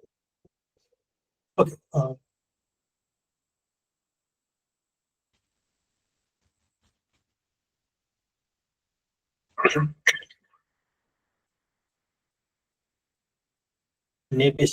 അറുപതാമത്തെ സൂത്രമാണ് നമ്മൾ പറഞ്ഞിട്ടുള്ളത്. ഓക്കെ. ഇനിയുള്ള സൂത്രങ്ങളൊക്കെ 7 എന്നുള്ളത് 7 ആയി മാറുന്ന സാഹചര്യം. 7 ശബ്ദസ്യാദികൾ ഹ്രസ്വസ്ഥ എന്ന് പറയുന്നത് 7 ശേഷം ഈ പറയുന്ന കാദികളൊക്കെ വന്നു കഴിഞ്ഞാൽ 7 എന്നത് 7 ആയി മാറുന്നത് സന്ധിയുമായിട്ട് യാതൊരു ബന്ധപ്പെട്ട കാര്യമൊന്നുമില്ല. ലനയോഹോ കജപേഷുറ എന്ന് പറയുന്നത് നമ്മളെ സംബന്ധിച്ച് വളരെ പ്രധാനപ്പെട്ട കാര്യമാണ്. കാരണം സംസ്കൃതത്തിലെ തമിഴിലെ വളരെ പ്രധാനപ്പെട്ട സന്ധി കാര്യമാണ്, അല്ലെ. കൽ അധികം തളം, അല്ലെ. കർക്കുളം എന്നൊക്കെ ആവുന്ന ഉദാഹരണം, അല്ലെ. അല്ലെങ്കിൽ പൊൻകുടം, പുൽക്കുടം, പൊർക്കുടമാക്കാവുന്ന ഉദാഹരണം, അല്ലെ. അത് നമ്മുടെ ഭാഷയിൽ നിന്ന് ഇപ്പോൾ ഇല്ലാതായി പോയിട്ടുള്ള ഒരു അല്ലെ പൊൻകണ്ണാടി പൊർക്കണ്ണാടിയായി മാറുക, അല്ലെ. പൊർച്ചില എന്നൊക്കെ തമിഴിൽ ഇപ്പോഴുള്ളതും എന്നാൽ വളരെ ഇല്ലാത്തതുമായ അല്ലെങ്കിൽ ലീലാതിലക കാലത്തുള്ളതും ഇന്ന് ഭാഷയിൽ നടപ്പില്ലാത്തതായ സന്ധികാര്യം ഏതെന്നുള്ള ചോദ്യങ്ങളൊക്കെ അത്തരം ചില എന്താ പറയാ ആ രീതിയിൽ നമുക്ക് പ്രധാനപ്പെട്ട കാരികളാണ് ഈ ലനയോഹോ കജപേഷൂറ എന്ന് പറയുന്ന സാധനം, അല്ലെ. അതുപോലെ തന്നെ തേസ്യജ എന്ന് പറയുന്ന ഇതും, അല്ലെ. ഈ പറഞ്ഞ ലനങ്ങൾക്ക് തകാരം പരമായാലും ആ തകാരവും റകാരമായി മാറും എന്നൊക്കെ പറയുന്നതും ഈ പറയുന്ന എന്താ പറയാ കോൽത്തേൻ എന്നത് കോറ്റേനായി മാറുന്നത്, അല്ലെ. പൊൻതാമര പൊറ്റാമരയായി മാറുന്നത്, അല്ലെ. ഇതൊന്നും ഭാഷയിൽ ഇന്ന് നടപ്പിലില്ലാത്ത നയങ്ങളാണ്, അല്ലെ. 64ാമത്തെ അവസാനം അദ്ദേഹം പറയുന്നത് സന്ധികാര്യം എന്ന് പറഞ്ഞാൽ ലോന പഞ്ചവീഷു എന്ന് പറയുന്ന ഒരു സംഗതിയാണ്, അല്ലെ. ഈ ലകാരത്തിന് നാമങ്ങൾ ഇപ്പൊ പരങ്ങളായി കഴിഞ്ഞിട്ടുണ്ടെങ്കിൽ ലകാരം ഉണ്ടാവുന്ന ഒരു മാറ്റമാണ്, അല്ലെ. അദ്ദേഹം പറഞ്ഞത് അതിന്റെ പഞ്ചമം വരുന്നതിന്റെ ഒരു മാറ്റമാണ്, അല്ലെ. കഞ്ഞറി പോലുള്ള സാധനങ്ങൾ, വിന്നിയ, നെൽ അധികം മുള, നെന്മുള, നമുക്ക് ആധുനിക ഭാഷയിലുള്ള ഒരു ഉദാഹരണത്താണ് നെല്ലധികമുള്ള നെന്മുള, അല്ലെ. അപ്പൊ അതിന് ലാക്കി ഉണ്ടാവുന്ന ഒരു മാറ്റം, അല്ലെ. ഇത് നമ്മൾ ലാനായി മാറുന്നതിനെ കുറിച്ചൊക്കെ, അല്ലെ. ഇതൊക്കെ വിനാമം മുന്നാമം എന്നൊക്കെ പറഞ്ഞ ചില കാര്യങ്ങളൊക്കെ നമ്മൾ കേരള മണ്ഡലത്തിൽ പറഞ്ഞു കഴിഞ്ഞിട്ടുള്ള കാര്യങ്ങളാണ്. ശേഷം പ്രയോഗാജ്ഞേയം എന്ന് പറഞ്ഞാൽ ബാക്കിയെല്ലാം പ്രയോഗത്തോടെ അറിഞ്ഞുകൊള്ളുക എന്ന് പറയുന്ന ഒരു സാമാന്യമായ പറച്ചിലാണ്. പക്ഷെ അതിന് താഴെ അദ്ദേഹം കുറേ വാക്കുകൾ വിശദീകരിക്കുന്നതിനടന്ന് ഈ മലയാള ഭാഷയ്ക്കകത്ത് ഈ പറയുന്ന 6 നയങ്ങളും പ്രവർത്തിക്കുന്നതിന്റെ ചില ഉദാഹരണങ്ങൾ നമുക്ക് അതിനകത്ത് കാണാൻ കഴിയും, അല്ലെ. അപ്പൊ പ്രധാനമായിട്ടും ലീലാതിലകത്തിലെ ഈ സന്ധി കാര്യങ്ങളൊന്ന് ഓടിച്ചൊന്ന് മനസ്സിലാക്കേണ്ട ആവശ്യമുണ്ട്. ഓക്കെ. ഇതിനകത്ത് ഈ പറയുന്ന പ്രധാനപ്പെട്ട സന്ധികൾ ഏതൊക്കെയാണെന്നൊക്കെ പറയുന്ന സാധനം ഉണ്ടാവുക, അല്ലെ. അത് നമ്മൾ ലീലാതിലകത്തിന്റെ കേരള പാണ്ഡ്യത്തിന്റെ ഒരു ചർച്ചയിൽ തന്നെ നമ്മൾ പറയുകയാണെങ്കിൽ ഇത്രയും കാര്യം അദ്ദേഹം പറയുന്നത് ലോപസന്ധിയിലാണ്, അല്ലെ. ഇതൊക്കെ അദ്ദേഹം പറഞ്ഞ ലോപസന്ധി കാര്യങ്ങളാണ്. അപ്പൊ ഇത് ഏത് തരം സന്ധിയാണെന്നുള്ള കാര്യത്തിൽ കാരികളുമായിട്ട് അങ്ങനെയൊന്നും നമ്മൾ മനസ്സിലാക്കണം, അല്ലെ. ആഗമസന്ധി എന്ന് പറയുന്ന ഇത്രയും സന്ധികളാണുള്ളത്, അല്ലെ. അദ്ദേഹത്തിന്റെ ആഗമസന്ധി എന്ന് പറയുന്നത് അദ്ദേഹം ഈ പ്രസന്താവജോർമധ്യയ അതിഥോ കേവലയോർവ ഓർന്നെത്തി ഗുജുതാദിത്യ പരസ്യ പഞ്ചമ വാദർത്ഥമാത്രോകാര, അല്ലെ. അന്യഭ്യസ്യ ഇത്രയും കാര്യങ്ങളാണ് ആഗമസന്ധിയുമായിട്ട് അദ്ദേഹം ബന്ധപ്പെട്ട കാര്യങ്ങൾ. അപ്പൊ ഏതെങ്കിലും ഒരു കാരിക എടുത്തിട്ട് ആഗമസന്ധിയുമായി ബന്ധപ്പെട്ട് ലീലാതിലകാരൻ പറയുന്ന കാരിക ഏത് അല്ലെങ്കിൽ നിയമം ഏത് എന്നുള്ള ചോദ്യമൊക്കെ വരുമ്പോൾ അവയെ അങ്ങനെ ഒന്ന് ക്ലസ്റ്റർ ചെയ്തെടുക്കുന്നത് നന്നായിരിക്കും, അല്ലെ. ദിത്വസന്ധിയുമായി ബന്ധപ്പെട്ട് കുറെ തസ്യദിത്വം വാറുട്ടോദിത്വം കജതപാനാദിത്വം, അല്ലെ. ഏഭ്യാംച, അല്ലെ. ഇങ്ങനെയുള്ള കുറെ സാധനങ്ങൾ ഇങ്ങനെ മനസ്സിലാക്കി കഴിഞ്ഞാൽ പെട്ടെന്ന് നമുക്ക് ആ നിയമം മനസ്സിലാക്കാൻ കഴിയും. പ്രത്യേകിച്ച് ARന്റെ ഏത് കാരികയാണെന്നുള്ള ഓർമ്മ നമുക്ക് പെട്ടെന്ന് കിട്ടും. ഏഭ്യാംച എന്ന് പറഞ്ഞു കഴിഞ്ഞിട്ടുണ്ടെങ്കിൽ പെട്ടെന്ന് നമുക്ക് വിചാരിക്കുന്നത് ലോപമാണോ ആദേശമാണോ. ദിത്വസന്ധ്യ എന്ന് പറയുമ്പോൾ തന്നെ നമുക്ക് നമുക്ക് പെട്ടെന്ന് അപ്പൊ ഇരട്ടിപ്പുമായി ബന്ധപ്പെട്ടൊരു നിയമം നമ്മുടെ മനസ്സിലേക്ക് ഓർമ്മ വരുന്നില്ല. അപ്പൊ അതുകൊണ്ട് അങ്ങനെ വിഭജിക്കുന്നത് നന്നാവും അല്ലെ. ആദേശസന്ധി ഇത്രയും കാര്യങ്ങളാണ് പ്രധാന നോണഹ അല്ലെ. അപ്പൊ ആ കാര്യക്കകത്ത് കൂടുതലായിട്ടും ഈ പറഞ്ഞ വ്യഞ്ജനങ്ങളാണ് ഇടകലർന്ന് വരുന്നതെന്നുണ്ടെങ്കിൽ അത് വ്യഞ്ജനസന്ധിയാണ്. അത് ആദേശസന്ധിയുമായി കാരണം ആദേശസന്ധി എന്ന് പറഞ്ഞാൽ വ്യഞ്ജനങ്ങൾക്ക് വന്നിട്ടുള്ള സന്ധിയാണ് എന്ന് നമുക്കറിയാം അല്ലെ. അപ്പൊ ആ രീതിയിൽ നിങ്ങൾ അതിനൊന്ന് മനസ്സിലാക്കിയാൽ കുറച്ചുകൂടെ എളുപ്പത്തിൽ നമുക്ക് കാര്യങ്ങൾ കിട്ടും അല്ലെ. ചില ചില ചോദ്യങ്ങളിലേക്ക് വരാം. ചോദ്യങ്ങൾ നിങ്ങൾക്ക് പരിചയമുള്ള ചോദ്യങ്ങളാണ് അല്ലെ. ഇല്ലാത്ത സന്ധികളിൽ ഇന്ന് നടപ്പിലില്ലാത്തത് ഏത് അല്ലെ. അപ്പൊ ഞാൻ ഉത്തരമായിട്ട് പറഞ്ഞു കഴിഞ്ഞു അല്ലെ. ഏതാണ്? ലനയോ കചബീശ്വരം. അതെ അതെ അതെ അത് നടപ്പിലില്ലാത്തൊരു നിയമമാണ് അല്ലെ. കടൽ അധികം പുറം കടപ്പുറം ആവുന്നത് എന്ത് സന്ധി കാര്യമാണ് എന്നതാണ് ചോദ്യം. സന്ധിയുമായി ബന്ധപ്പെട്ട് 2 ചോദ്യങ്ങൾ കൂടെ പറഞ്ഞ് നമുക്ക് ശബ്ദവിഭാഗത്തിലേക്ക് പോകാൻ പോകുന്നു സമയം അനുസരിച്ച്. ഓക്കെ, ഇത് പറയാവോ? കടൽ അധികം പുറം കടപ്പുറം എന്ന് പറയുന്നത് അവിടെ സന്ധി നടക്കുന്നുണ്ടല്ലോ അല്ലെ. കടലധികം പുറം കടപ്പുറം എന്ന് പറയുന്നിടത്ത് സന്ധി നടക്കുന്നുണ്ട് അല്ലെ. കടലധികം പാലം അല്ലെ കടൽപ്പാലം തന്നെയാണ് പറയാറല്ലേ അവിടെ. ഉദാഹരണം സി എൽ ആന്റണി അദ്ദേഹത്തിന്റെ കേരളവാണി ഭാഷത്തിൽ പറയുന്ന ഒരു ഉദാഹരണമാണ് അല്ലെ. അദ്ദേഹം അവിടെ പറയുന്ന ഒരു കാര്യം ലോപവുമായി ബന്ധപ്പെട്ട് സ്വരങ്ങളുടെ ലോപത്തെക്കുറിച്ച് മാത്രമാണ് AR രാജരാജവർമ്മ പറയുന്നത്. സ്വരങ്ങൾ മാത്രമല്ല വ്യഞ്ജനങ്ങളും ലോപിക്കാറുണ്ടെന്നുള്ളത് അദ്ദേഹം അനുസ്വാരത്തിന്റെയും അല്ലെ മരം അധികം പാലം മരപ്പാലം പോലുള്ള അനുസ്വാരത്തിന്റെയും ലകാരത്തിന്റെയും ലോപത്തെക്കുറിച്ച് പറയുന്നുണ്ട് അല്ലെ. അപ്പൊ ചോദ്യം ഇതാണ്, കടലധികം പുറം കടപ്പുറം ആവുന്നത് എന്ത് സന്ധികാര്യമാണ് എന്നുള്ളതാണ് ചോദ്യം അല്ലെ. പെട്ടെന്ന് നമുക്ക് തോന്നും ല എന്ന് പറയുന്നത് ലോപിക്കുകയാണ് ചെയ്യുന്നത്. പക്ഷെ അത് ലോപസന്ധിയിൽ AR പറയാത്തതിന്റെ കാരണം സുകുമാരപിള്ളക്ക് പിന്നീട് നിരീക്ഷിച്ചതുപോലെ അല്ലെ അവിടെ എന്ത് സംഭവിക്കുന്നത്, ലോപിക്കുന്നതോടൊപ്പം തന്നെ ഉത്തരപദാദിയിലുള്ള വ്യഞ്ജനം ഇരട്ടിക്കുകയും ചെയ്യുന്നത്. അപ്പൊ ഒരു ലോപവും വരുന്നുണ്ട്, ഒരു ആഗമവും വരുന്നുണ്ട്. രണ്ടും കൂടി വരുന്നതിന് നമ്മൾ ആദേശം എന്നാണ് പറയുന്നത് അല്ലെ. അതിന്റെ ഉത്തരം ആദേശം എന്നാണ്. അഥവാ ചോദിച്ചാൽ അത് തെറ്റാൻ പാടില്ല. ഓക്കെ. തല്ലിപ്പുളി എന്നിടത്തെ എന്ത് സന്ധികാര്യമാണ് നടന്നത് എന്നാണ് തല്ലിപ്പുളി അല്ലെ എന്ന് പറയുമ്പോൾ ഏതാണ് നടന്നിരിക്കുന്നത്? ദ്വിത്വമാണ് നടന്നത് അല്ലെ. അപ്പൊ വളരെ പെട്ടെന്ന് നമ്മൾ തെറ്റിക്കാൻ സാധ്യതയുള്ള അത്ര ചില ചോദ്യങ്ങൾ നമുക്ക് ഓർമ്മയുണ്ടാവണം. തൊൽക്കാപ്പിയത്തിലും നന്നൂലിലും പറയാത്ത സന്ധി ഏത് എന്നുള്ളതാണ് ചോദ്യം അല്ലെ. ഏത് സന്ധിയെ കുറിച്ചിട്ടാണ്? ദ്വിത്വസന്ധിയാണ്. ദ്വിത്വസന്ധി എന്ന് പറയുന്ന സന്ധിയെ കുറിച്ച് അവർ പറഞ്ഞിട്ടില്ല. കാരണം ദ്വിത്വസന്ധി എന്ന് പറയുന്നത് യഥാർത്ഥത്തിൽ ആഗമസന്ധി തന്നെയാണ് അല്ലെ. വ്യത്യാസമൊന്നുമില്ല. ലോപവും ആഗമവും യഥാർത്ഥ സന്ധിയായിട്ടു വരുന്ന വർണ്ണം സെയിം വർണ്ണം തന്നെയാണ് എന്നുള്ളത് തന്നെ എല്ലാവരും ആഗമസന്ധിയിൽ തന്നെയാണ് അത് പെടുത്തിയിരിക്കുന്നത്. ഓക്കെ. ശബ്ദവിഭാഗം എന്ന് പറയുന്ന ഒരു ഏരിയയിലേക്ക് പെട്ടെന്ന് വരാം. നാമം വചനം അവ്യയം എന്ന ഏറ്റവും ലളിതമായ പദവിഭജനം അഥവാ സംസ്കൃതത്തിനനുസരിച്ച് സുപ്തിങ്ങന്തം പദം അല്ലെ. സുബന്ധങ്ങളും തിങ്ങന്തങ്ങളുമാണ് പദം എന്നുള്ള പണിതീയ ഈ പറയുന്ന പദനിർവചനത്തിന് ചുവട് പിടിച്ചുകൊണ്ട് രൂപരചനാപരമായി പദങ്ങളെ നിർണയിച്ചിട്ടുള്ള ആളാരാണ് എന്നുള്ള ചോദ്യം വേറെ തരത്തിൽ പറഞ്ഞു കഴിഞ്ഞാൽ ആമാദിയ വിഭാഗത്തിനെല്ലാം അർത്ഥം നിയാമകം എന്നാണ് AR രാജരാജവർമ്മ പറയുന്നത്. ഒരു പാശ്ചാത്യമായ രീതിയാണ് അർത്ഥത്തിന്റെ അടിസ്ഥാനത്തിൽ ശബ്ദങ്ങളെ വിഭജിക്കുക എന്ന് പറയുന്നത്. പക്ഷെ നമ്മൾ ഭാരതീയ രീതിക്ക് അനുസരിച്ചിട്ട് അത് രൂപപരമായിട്ടായിരുന്നു. ഈ പദവിഭജനം സ്വീകരിച്ച ആളുടെ പേരാണ് ജോർജ് മാത്തനാണ് അല്ലെ. ഉത്തരം ജോർജ് മാത്തനാണ് നമ്മൾ തുടക്കത്തിൽ സൂചിപ്പിച്ചിട്ടുള്ളത്. അപ്പൊ ശബ്ദവിഭാഗവുമായി ബന്ധപ്പെട്ട് ഞാൻ എന്റെ വിശദാംശങ്ങളിലേക്കൊന്നും പോകുന്നില്ല. അതിന്റെ നോട്ട് നിങ്ങൾക്ക് മൊത്തം ഈ പറഞ്ഞ വ്യാകരണത്തിന്റെ നോട്ട് ഒരുമിച്ച് വീഡിയോ ക്ലാസ്സുകളും അതിനകത്ത് ഉണ്ടായിരിക്കും. അപ്പൊ അതിനകത്ത് ഒന്ന് നോക്കിയാൽ മതി അല്ലെ. ശബ്ദവിഭജനത്തിന്റെ ഒരു ട്രീ കോൺസെപ്റ്റ് നിങ്ങളുടെ മനസ്സിലുണ്ടാവണം അല്ലെ. ഈ മൊത്തം അർത്ഥയുക്താക്ഷരം ശബ്ദം അതേ പ്രകൃതി എന്ന് പറഞ്ഞ അർത്ഥയുക്തമായ അക്ഷരക്കൂട്ടമാണ് ഈ പറയുന്ന പ്രകൃതി എന്നൊക്കെ പറഞ്ഞതിന് ശേഷം ഈ പറഞ്ഞ ശബ്ദ വിഭാഗത്തെ കുറിച്ച് പറയുമ്പോൾ അല്ലെ എന്താണ് ശബ്ദങ്ങളെ പ്രധാനമായിട്ടും അല്ലെ വാചകം ദ്യോതകം 2 വിധം ശബ്ദമൊക്കവേ എന്ന് പറഞ്ഞ് 2 തരത്തിരിക്കുന്നു. വാചകം അല്ലെ ഏതെങ്കിലും ഒരു അർത്ഥത്തെ വചിക്കുന്നതാണ് വാചകം അല്ലെ.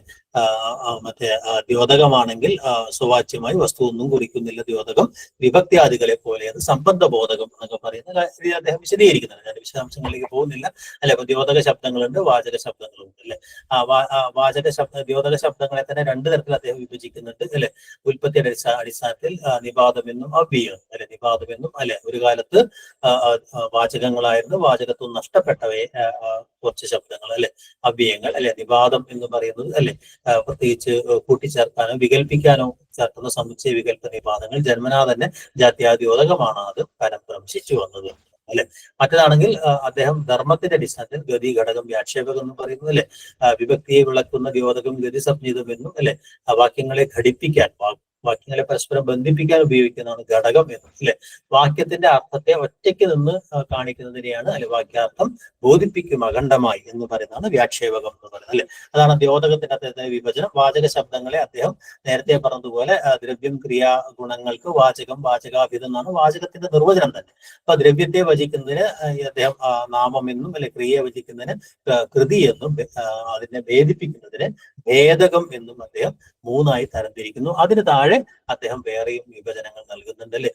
ദ്രവ്യത്തിൽ തനി നാമങ്ങൾ അദ്ദേഹം ദ്രവ്യനാമങ്ങൾ എന്ന് പറയുന്നു. ക്രിയയിൽ നിന്നുണ്ടാക്കിയെടുക്കുന്ന നാമങ്ങൾ ക്രിയാനാമങ്ങൾ, ഗുണത്തിൽ നിന്നുണ്ടാക്കിയെടുക്കുന്നത് ഗുണനാമങ്ങൾ, അല്ലെ. ദ്രവ്യനാമത്തിൽ തന്നെ വീണ്ടും അദ്ദേഹം പാശ്ചാത്യ രീതിക്ക് അനുസരിച്ച് സംജ്ഞാനാമം, സാമാന്യനാമം, മേയനാമം, സർവനാമം എന്ന് അദ്ദേഹം തരംതിരിക്കുന്നു. അത്തരത്തിലൊന്നും കുറിച്ച് അടിസ്ഥാനമൊന്നുമില്ല. സർവനാമം മാത്രമാണ് അതിനകത്ത് വ്യത്യാസമുള്ളത്, അല്ലെ. ഇപ്പൊ പേരിനെ കുറിക്കുന്നത്, അല്ലെ, ഒരു പൊതുവായ ജാതി ഒരു വിഭാഗത്തെ കാണിക്കുന്നത്, അല്ലെ, സാമാന്യനാമം എന്ന് പറയുന്നത്, അല്ലെ. അങ്ങനെ ജാതി വ്യക്തി ഭേദങ്ങൾ കാണിക്കാൻ കഴിയാത്ത തരം ശബ്ദങ്ങൾ, സ്വപ്നം അതൊക്കെയാണ് മേയനാമം എന്ന് പറയുന്നത്. നാമത്തിന് പകരം നിൽക്കുന്നതിന് സർവനാമം എന്ന് പറയുന്നത്, സർവത്തിനും നാമം എന്ന രീതിയിൽ, അല്ലെ. ആ സർവനാമത്തെ തന്നെ ആരാണ് ഈ പറയുന്ന വക്താവ്, ശ്രോതാവ് എന്നൊക്കെ പറയുന്നതിന്റെ അടിസ്ഥാനത്തിൽ ഉത്തമ പുരുഷൻ, അല്ലെ, മധ്യമ പുരുഷൻ, പ്രഥമ പുരുഷൻ, അല്ലെ. പിന്നെ അതല്ലാതെ തന്നെ ചില ഈ എന്നൊക്കെ പറയുന്ന വിവേചക സർവനാമങ്ങളുണ്ട്, അല്ലെ. എന്താന്നൊക്കെ നമ്മൾ പറയുന്ന ചോദ്യ സർവനാമങ്ങളുണ്ട്, അല്ലെ. അങ്ങനെ മിക്ക, വല്ല, ഇല്ല എന്നൊക്കെ പറഞ്ഞ ഒരുപാട് തരം സർവനാമങ്ങളുടെ പേരുകൾ അദ്ദേഹം വേറെ പറയുന്നത്. ജസ്റ്റ് അതൊന്ന് മനസ്സിലാക്കിയാൽ മതി. അത് അദ്ദേഹം നൽകുന്ന പേരെന്താണ് എന്നൊക്കെ ചില ചോദ്യങ്ങളാണ് അതിനകത്ത് പ്രധാനമായിട്ട് ഉണ്ടാകും, അല്ലെ. ക്രിയാവിഭജനമാണ് കുറെ കൂടെ സങ്കീർണമായത്. അദ്ദേഹം പലതരത്തിൽ വിഭജിക്കുന്നുണ്ട്. ഗുണ്ടത്തിന്റെയും കാൽബലിന്റെയും ആശയങ്ങളൊക്കെ അദ്ദേഹം കൊണ്ടുവരുന്നുണ്ട്, അല്ലെ. അപ്പോ കർമാപേക്ഷയുള്ളത്, കർമാപേക്ഷ ഇല്ലാത്തതെന്നുള്ള അടിസ്ഥാനത്തിൽ അദ്ദേഹം അകർമ്മകം, സകർമ്മകം എന്ന് പറഞ്ഞ സാധനത്തിൽ കൊണ്ടുവന്നു. അകർമ്മങ്ങളെ സകർമ്മകളാക്കാൻ കുറെ നിയമങ്ങൾ അദ്ദേഹം ഈ പ്രത്യയങ്ങൾ ചേർക്കുക, കാര്യതീകരണം എന്നൊക്കെ പറഞ്ഞ കുറെ നിയമങ്ങൾ അദ്ദേഹം പറഞ്ഞു, അല്ലെ. ഇതേ കാര്യം തന്നെ മറ്റൊരു തരത്തിൽ അദ്ദേഹം കേവലം പ്രയോജകം, അല്ലെ, എന്താ പറയുക, താല്പര്യത്തിൽ ചെയ്യുന്നത് പരപ്രേരണയോടുകൂടി ചെയ്യുന്നതിൽ കേവലം പ്രയോജകം എന്ന് അദ്ദേഹം വീണ്ടും അതിനെ വിഭജിച്ചു, അല്ലെ.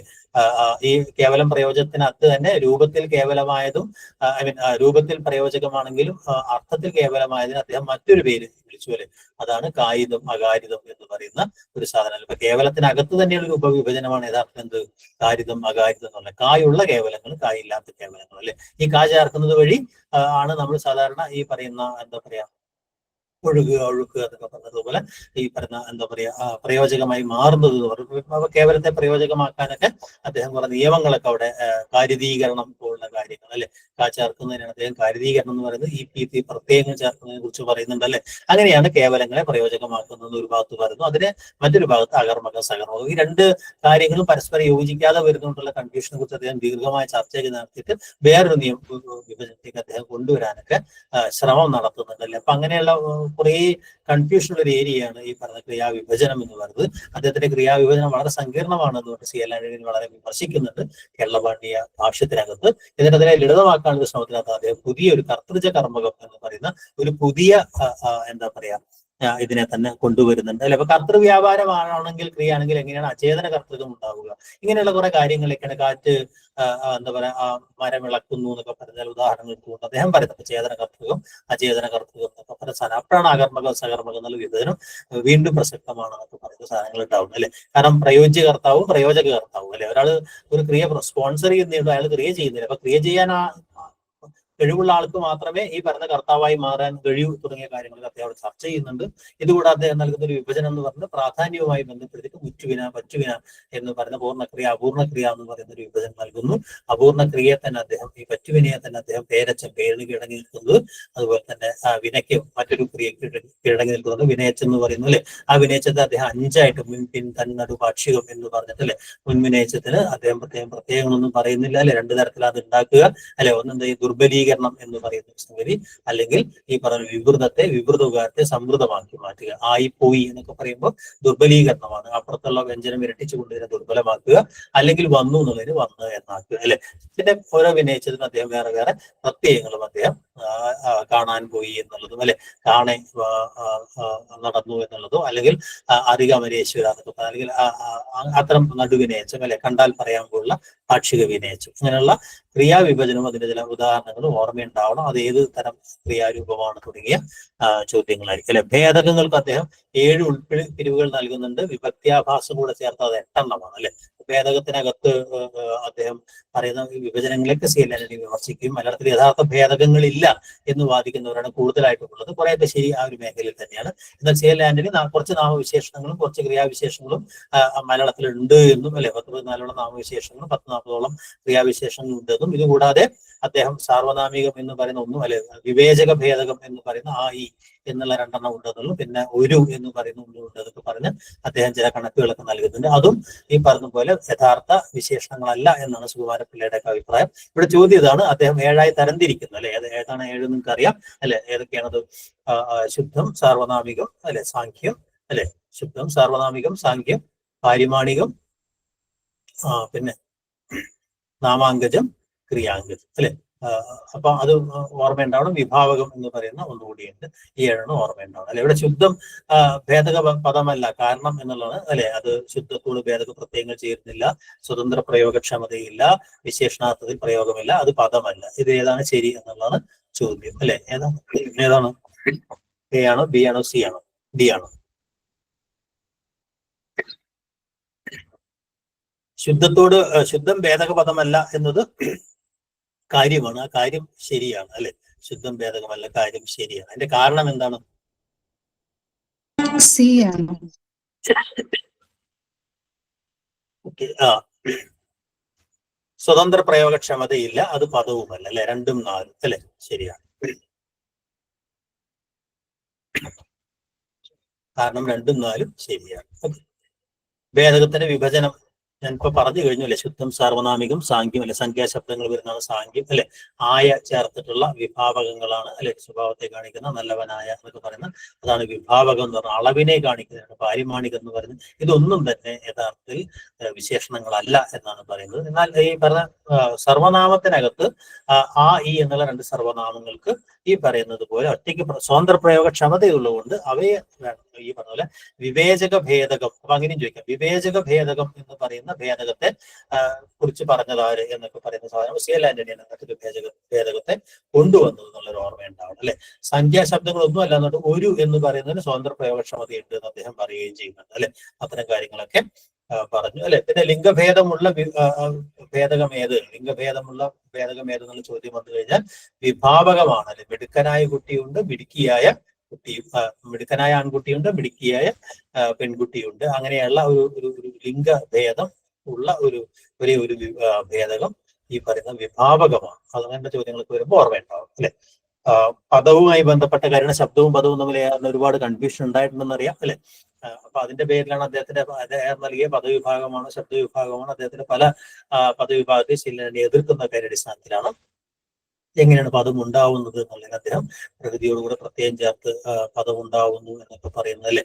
അതുപോലെ അവ തമ്മിലുള്ള ബന്ധം എന്ന് പറഞ്ഞാൽ നാമവും ക്രിയയും തമ്മിൽ രൂപവ്യത്യാസമുണ്ട്, ക്രിയയുടെ അതേ രൂപപ്രക്രിയ തന്നെയാണ് ഏതാണ്ടൊക്കെ ഭേദകത്തിനുള്ളത് എന്ന് പറയുന്നത്, അല്ലെ. ആ നാമത്തോടുകൂടി ലിംഗം, വചനം, വിഭക്തി തുടങ്ങിയ പ്രത്യയങ്ങളാണ് നാമത്തിനകത്ത് ചേരുന്നുണ്ടെങ്കിൽ ധാതുവിനോടുകൂടി കാലം, പ്രകാരം, പുരുഷൻ എന്നിങ്ങനെ ഒന്നിന്റെ പിറകെ ഒന്നായി ചേർന്നുകൊണ്ടാണ് ഈ പറഞ്ഞ നാമപദങ്ങളും ക്രിയാപദങ്ങളും ഉണ്ടാവുന്നതെന്നും ഭാഷയിൽ കൃതിശബ്ദങ്ങൾ താനേറും, അല്ലെ.